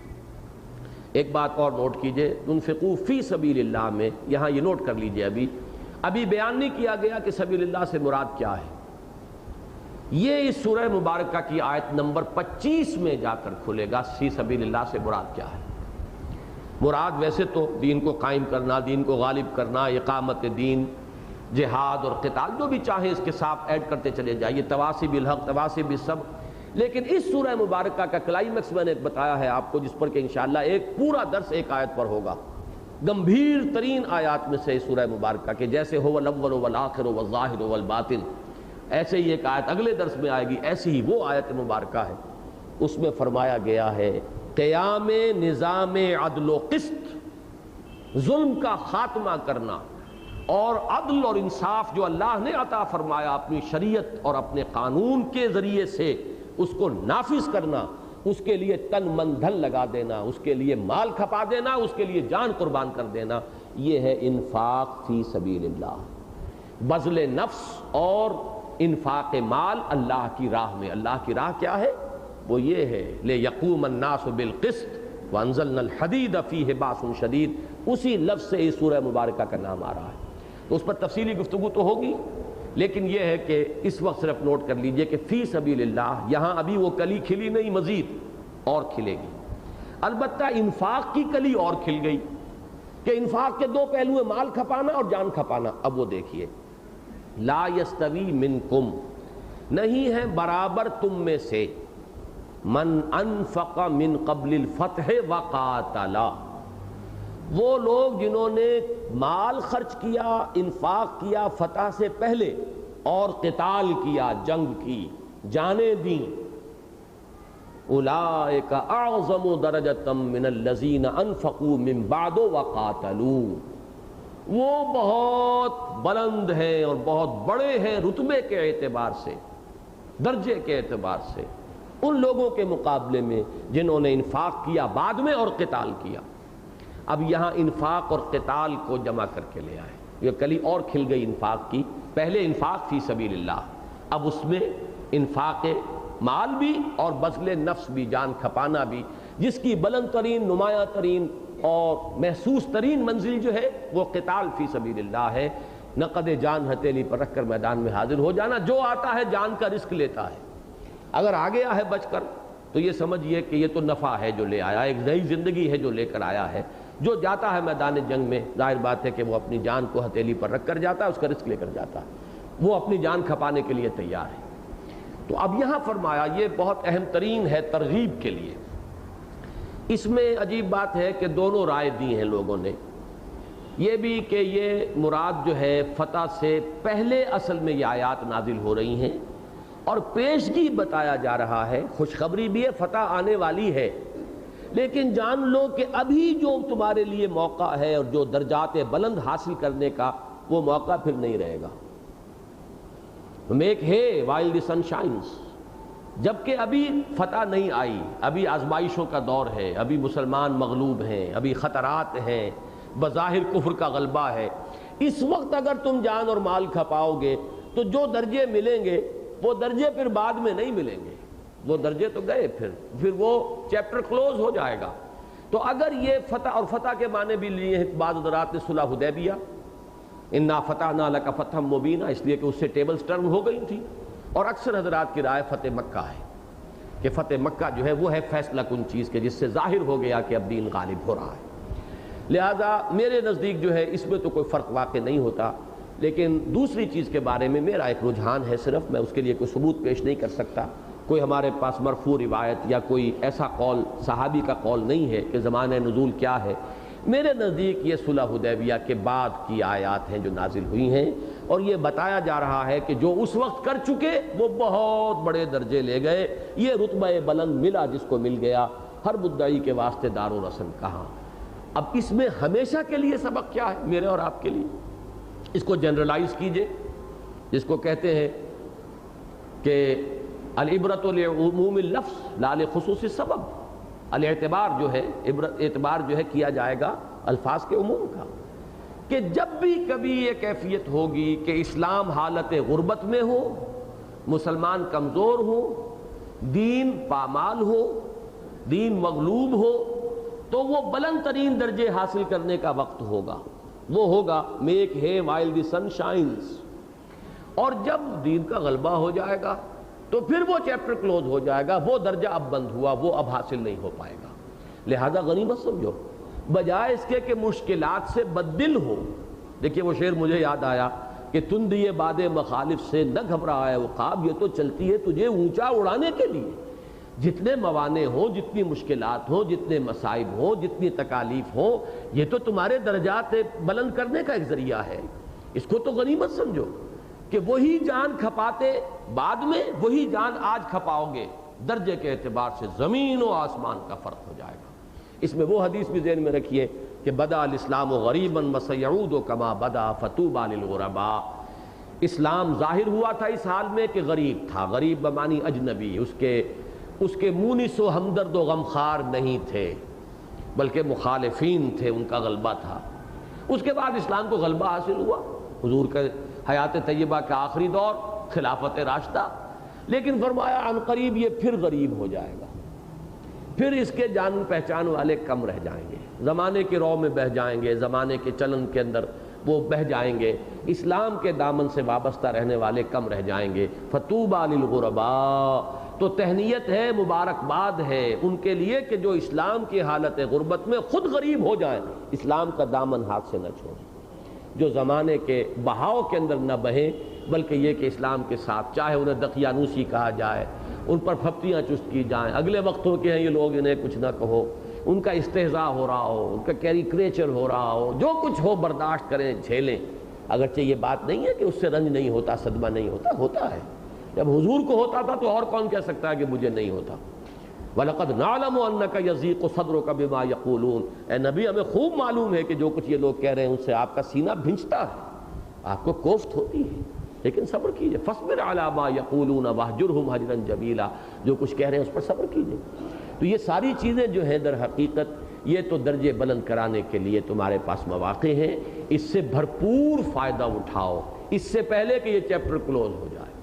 لا يستوي منكم من انفق من قبل الفتح وقاتل اولئك اعظم درجة من الذين انفقوا من بعد وقاتلوا وكلا وعد الله الحسنى۔ اب یہ جو پیچھے رہ گئے بیچارے، ان کی بھی دلجوئی فرمائی، اور سب سے اللہ کا وعدہ ہے الحسنى کا۔ الحسنى سے مراد اکثر نے لی جنت، جنت تو سب کو ہی ملے گی۔ الحسنى یہ مؤنث ہے احسن کا، احسن سب سے اچھی شے، سب سے حسین، تو یہ تو ہے مذکر احسن، اور حسنہ یہ اس کا مؤنث ہے، اصغر صغرا، اکبر کبرا، احسن حسنہ، اعلیٰ علیا، یہ اس کے اوزان ہیں۔ تو جو الحسنہ ہے وہ جنت ہے، وہ اللہ کا وہ انعام۔ تو وعدہ جنت کا سب سے ہے، بعد میں بھی آئے، لیکن جنت کے بھی تو درجات ہیں نا، درجوں کا فرق رہے گا، جنت سے محرومی نہیں ہوگی۔ کسی بھی وقت میں اگر انسان یہ کام کرتا ہے، یہ دو تقاضے پورے کر دیتا ہے، ایمان اور انفاق، تو جنت اسے ملے گی۔ کُلًّا وعد اللہ الحسنى۔ البتہ یہ کہ درجے کا فرق، اور درجے کے فرق کے ضمن میں ایک حدیث میں یہ الفاظ آئے ہیں کہ جنت میں فرق مراتب جو ہوگا، رتبوں کا فرق، اس کو یوں سمجھو کہ ایک نچلے درجے کا جنتی اپنے سے اوپر والے درجے کے جنتی کو یوں دیکھے گا جیسے تم زمین پر بیٹھ کر ستاروں کو دیکھتے ہو۔ اس لیے کہ اسی سورہ مبارکہ میں الفاظ آئیں گے، عرضها السماوات والارض، آسمانوں اور زمین کی پہنائی ہے اس جنت کی، تم تصور بھی نہیں کر سکتے۔ لہذا درجات کا فرق و تفاوت بھی اتنا ہوگا کہ جتنا تم فرق محسوس کرتے ہو زمین پر بیٹھے ہوئے ستاروں کو دیکھتے ہو حسرت کے ساتھ، اس طریقے سے وہ نچلا درجی جو ہے اوپر والے کو دیکھے گا۔ تو فرمایا وَكُلًّا وَعْدًا، لیکن جنت ہے، سب کو ملے گی۔ واللہ بما تعملون خبیر، اور جو کچھ تم کر رہے ہو اللہ اس سے باخبر ہے۔ یہاں بھی ایک نقطے کی بات ہے، نوٹ کر لیجیے۔ اب مجھ پر گھبراہٹ طاری ہو رہی ہے پھر کہ وہ گھڑی کی سوئی جو ہے اس کو روکنے کا میرے پاس کوئی ذریعہ موجود نہیں ہے۔ خبیر کا لفظ آیا، پہلے بصیر کا لفظ آیا ہے۔ بصیر ہمارا تصور یہ ہے کہ جس کو دیکھ لیا، اب اس سے اونچا درجہ کیا ہوگا یقین کا۔ میرے ذہن میں یہ اشکال رہا ہے، سوال ہوتا ہے تو پھر بات آگے بڑھتی ہے، کچھ عرصے تک وہ سوالیہ نشان بنا رہتا ہے، بات سمجھ میں نہیں آتی، پھر کبھی وہ بات سمجھ میں آتی ہے۔ اگر تدریج یہ ہوتی کہ پہلے کہیں خبیر آتا بعد میں بصیر آتا تو وہ اتنی بات نہیں تھی۔ میں نے دیکھا سورہ تغابن میں بھی یہی ہے، بصیر پہلے ہے، خبیر بعد میں آ رہا ہے۔ بصیر درجہ اول ہے، درجہ اولا ہے، خبیر ہے اعلیٰ درجہ۔ اس کی جو بات پھر سمجھ میں آئی وہ یہ ہے کہ بصارت جو ہے یہ بھی خبر کا ایک ذریعہ ہے۔ خبر تو اس وقت انسان کو ہوئی، خبیر وہ اس وقت بنا ہے جب کہ وہ بات آپ کے ذہن تک پہنچ گئی۔ یہ بصارت جو ہے یہ تو در حقیقت اس کا ایک ذریعہ ہے۔ آپ نے دیکھا، آنکھ نے دیکھا، دیکھ کر اب جو کچھ کہ آپ کے کمپیوٹر کے اندر، اور یہ ہمارے اس دماغ کا پچھلا حصہ ہے اس کا کمپیوٹر کا کہ جو اس بصارت کو انٹرپریٹ کرتا ہے، وہ انٹرپریٹ کر کے اس کمپیوٹر نے اب جو چیز دی ہے آپ کے وہ اندرونی شخصیت کو، اب جو خبر ملی ہے وہ ہے خبر۔ بصارت جو ہے وہ تو آنکھ تو دھوکہ بھی دیتی ہے، دیتے ہیں دھوکہ یہ بازیگر کھلا، یہ تو دیتی ہے، لیکن یہ ہے کہ خبر ہے اصل شے۔ حالانکہ ہمارے عام محاورے میں یہ ہوتا ہے لیس الخبر و کل معائنہ، شنیدہ کہ بود مانند دیدہ، یہ محاورہ تو یہ ہے کہ دیدہ جو ہے دیکھا ہوا اس کے برابر وہ جو ہے شنیدہ تو نہیں ہے، اور خبر کو اس میں لیس الخبر و کل معائنہ، یہ اس خبر کو سننے کے معنی میں لیا گیا ہے۔ لیکن ایک خبر در حقیقت وہ ہے جب آپ کی وہ اندرونی انا، اندرونی شخصیت کو خبر مل گئی، وہ باخبر ہو گئی، اس کے لیے ذریعہ سماعت بھی ہے، اس کے لیے ذریعہ بصارت بھی ہے۔ در حقیقت جو گہرائی اور جو پروفاؤنڈنس ہے، واللہ بما تعملون خبیر، یہ ہے سب سے زیادہ گہری بات۔ اللہ جو کچھ تم کر رہے ہیں اس سے باخبر ہے، ہر شے اس کے علم میں ہے۔ من ذا الذی یقرض اللہ قرضا حسنا فیضاعفہ لہ ولہ اجر کریم۔ کون ہے وہ من ذا الذی، یہ بڑا انداز میں نے پہلے ہی آپ کو وہ غالب کا شعر سنا دیا تھا، کون ہوتا ہے حریف میں مرد افغن عشق، ہے مقرر لب ساقی پہ صلاح میرے بات، پکار رہے آؤ کون ہے، کس میں ہمت ہے، آگے بڑھے۔ تو من ذا الذی، اس لیے کہ انسان کے اندر شو ہے، مال کی محبت ہے، اس دنیا میں رہتا ہے، دنیا کے اثرات پڑتے ہیں، بڑی بھڑکیلی سی، چمکیلی سی، لمبی سی نئے ماڈل کی کار پاس سے جب گزرتی ہے زن کر کے تو ایک دفعہ اعصاب اچھے بھلے آدمی کے جو ہیں ان کے اندر ایک زلزلہ سا تو آ جاتا ہے۔ تو ان چیزوں میں رہتے ہوئے تختہ بندم کردہ ای درمیانے قار دریا، تختہ بندم کردہ ای باز می گوئی کے دامن ترمک ان ہوشیار باش۔ تو یہ آسان کام نہیں ہے، بڑی ہمت کا کام ہے۔ جیسے سورہ لقمان میں فرمایا یا بنیا اقم الصلاۃ وامر بالمعروف وانہ عن المنکر واصبر علی ما اصابک ان ذلک من عزم الامور، اے میرے بچے نماز قائم رکھ، نیکی کا حکم دے، بدی سے روک، اور پھر جو مصیبت آئے اسے جھیل۔ اس لیے کہ یہ بڑے ہمت کے کام ہیں، یہ کوئی تھوڑ دلے لوگوں کے کرنے کا کام نہیں ہے۔ تو اللہ کو قرض حسنہ دینا، اس کے لیے بڑی ہمت درکار ہے، بڑی محنت درکار ہے، بڑی جرأت درکار ہے۔ من ذا الذی، کون ہے وہ؟ عربی کا ایک شعر ہے کہ ان الفتى من یقول ہا انا ذا، یہ ذا کا لفظ من ذا الذی، ان الفتى من یقول ہا انا ذا لیس الفتى من یقول کان ابی۔ اصل جوان ہمت اور جوان مرد تو وہ ہے جو کہ یہ میں ہوں، میدان میں کھڑا ہوں، مبارزت کر رہا ہو، چیلنج دے رہا ہو، مقابلہ کرو۔ وہ نہیں ہے نوجوان اور جوان جو کہ میرا باپ ایسا تھا، پدرم سلطان بود، وہ باپ کے کارناموں سے فخر کر رہا ہو، تو یہ فتوت نہیں ہے، یہ شجاعت نہیں ہے، بلکہ خود بتاؤ کیا ہو، تھے تو آبا وہ تمہارے ہی مگر تم کیا ہو، ہاتھ پر ہاتھ دھرے منتظر فردا ہو۔ تو یہ ہے وہ انداز، من ذا الذی یقرض اللہ قرضا حسنا، کون ہے وہ کہ جو اللہ کو قرض حسنہ دے۔ اب یہاں نوٹ کیجئے گا، یہ بات اصل میں تو مجھے ذرا اگلے درس میں بیان کرنی ہے، لیکن اجمالاً یہاں آ جائے، یہ ذرا وہی اپنے ذہن میں شجرہ بنا لیجئے۔ اللہ کی محبت اور رضا جوئی کے لیے مال خرچ کرنا، اس کی دو مدیں ہیں، مد کہتے ہیں نا، زکوٰۃ کی مد، فلاں مد، اس کی مد، دو مدیں ہیں۔ ایک غرباء، فقراء، مساکین، یتیموں، بیواؤں، ان پر خرچ کرنا، ایک اللہ کے دین پر خرچ کرنا. یہ دو مدیں بالکل الگ الگ ہیں. پہلی مد کے لیے زیادہ اہم لفظ ہے صدقہ، اور زکوٰۃ کے مصارف میں بھی اکثر و بیشتر وہی ہیں، اسی لیے سورہ توبہ میں لفظ صدقات آیا ہے زکوٰۃ کی جگہ. انما الصدقات للفقراء والمساکین، یہ سورہ توبہ کی آیت جس میں زکوٰۃ کے مصارف بیان ہوئے، وہاں لفظ زکوٰۃ نہیں آیا، صدقات آیا. تو صدقہ یا زکوٰۃ اس کا اثر کیا ہے؟ لوگوں پر. یتیم ہے آپ کا بھتیجا ہے، آپ اپنے بچے کو اپنے بھتیجے کو دے رہے ہیں نا. بیوہ ہے آپ کی بھابھی ہے یا کوئی آپ کی عزیزہ ہے، اس کو دے رہے ہیں. کوئی اور ہے آپ کا ہم جنس ہے، ہم قوم ہے، ہم نوع ہے، چلیے اس کو آپ دے رہے ہیں. درجہ اس کا بھی بڑا اونچا ہے، لیکن اس سے کہیں بلند تر درجہ ہے براہ راست اللہ کو دینا. اس کے لیے دو الفاظ آتے ہیں، انفاق فی سبیل اللہ اور قرض حسنہ اللہ کو دینا. اللہ کو قرض، دین اللہ کا ہے، وہ تو تمہارے بھائی بند ہیں، تمہارے ابنائے نو ہیں. تم غریبوں کو نہیں دو گے وہ تمہارے پیٹ بھی چاک کریں گے. یہ بھی ہو سکتا ہے فلسفہ، جیسے کہ آج کل دنیا میں جس کو کہتے ہیں internally managed capitalism, capitalistic society میں بھی کوئی بھی ویلفیئر الاؤنس، کوئی فلاں، کوئی ان ایمپلائمنٹ الاؤنس دے کر ان غریبوں کو بہرحال کچھ نہ کچھ خاموش رکھنا پڑتا ہے، ورنہ تو وہ پیٹ چاک کر دیں گے. تو یہ تو تمہارا اپنے معاشرے کی ایک ضرورت ہے، وہ تم کر رہے ہو. پھر بھی اگر اس میں رضا جوئی صرف اللہ کی ہوگی تو یہ اللہ جو ہے اس کا اجر عظیم عطا فرمائے گا. یہ دوسری بات ہے، اللہ کے لیے دیا ہے لہذا اس کا اجر و ثواب بہت ہے.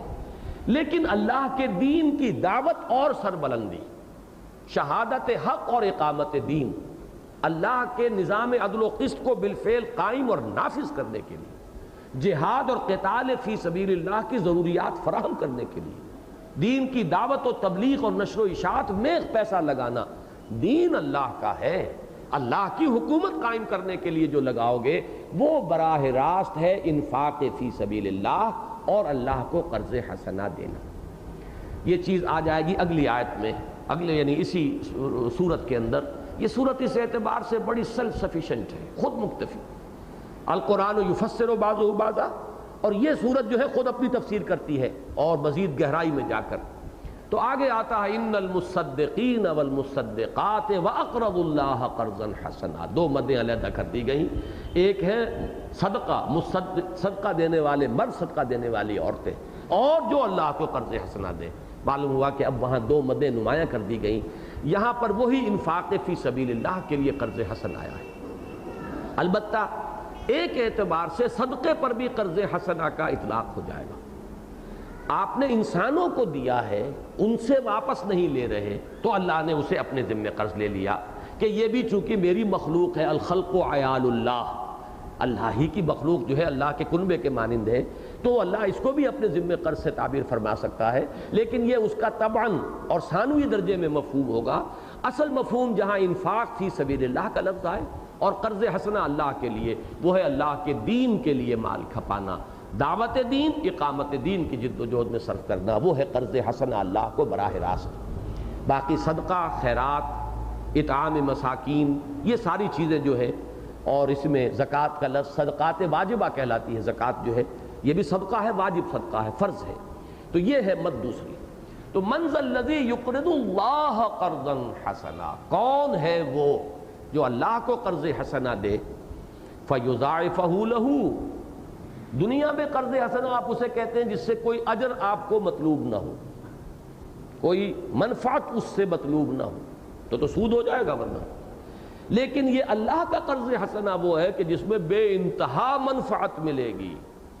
فَيُضَاعِفَهُ لَهُ، تو وہ اسے اس کے لیے دگنا کرتا رہے، بڑھاتا رہے، اضافہ کرتا رہے، اس کے اندر جو ہے دن دونی رات چوگنی ترقی کرتا رہے گا. اللہ پالے گا، پوسے گا تمہارے جو بھی انفاق کرو گے اللہ کی راہ میں. چنانچہ بعض احادیث میں نقشہ کھینچا گیا ہے، میں وہ مفہوم بیان کر رہا ہوں، الفاظ ذہن میں نہیں ہے، کہ جنتی بہت سے لوگ حیران ہوں گے کہ ہمارے اعمال اتنے درجے کے تو نہیں تھے جو ہمیں یہاں مل رہا ہے. اور یہ بندہ مومن کی یہ کیفیت ہونی چاہیے کہ اپنے اعمال کو حقیر سمجھے. اللہ کی نعمتوں کے مقابلے میں کیا ہے ہمارے اعمال، پیش کرنے کے قابل ہی نہیں. لیکن یہ ہے کہ وہاں جب وہ حیران ہوں گے تو ان سے کہا جائے گا ہے یہ تمہارے اعمال ہی، ہم نے انہیں بڑھایا ہے، ان کو پالا پوسا ہے، پروان چڑھایا ہے. ایک بیج یا ایک آم کی گٹھلی تھی، یہاں اب وہ درخت ہے، اور وہ درخت سے ایک نامعلوم ایک درخت سے کتنے درخت اور لگے ہیں، اب وہ آموں کا باغ ہے۔ تو یہ در حقیقت ہے وہی جس کو ہم نے بڑھایا، پالا، پوسا، پروان چڑھایا، وہ ہے فَيُضَاعِفَهُ لَهُ وَلَهُ أَجْرٌ کریم۔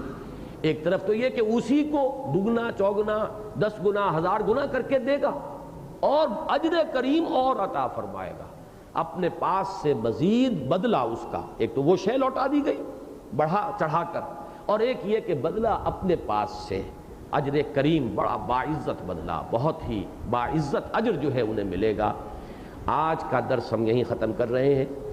آج پھر ہمارا قرض جو ہے کچھ بڑھ گیا ہے، لیکن اگلا درس چونکہ صرف 3 آیات پر مشتمل ہے تو انشاءاللہ تعالی، اور یہ آیت جو ہے در حقیقت اس اعتبار سے برزخی نوعیت کی ہے، جیسے یہ دنیا اور آخرت کے درمیان برزخ ہے، اسی طریقے سے ہمارے 2 اسباق کے مابین جو آج تیسرا تھا اور اگلا چوتھا، اس میں یہ آیت جو ہے برزخی نوعیت کی ہے۔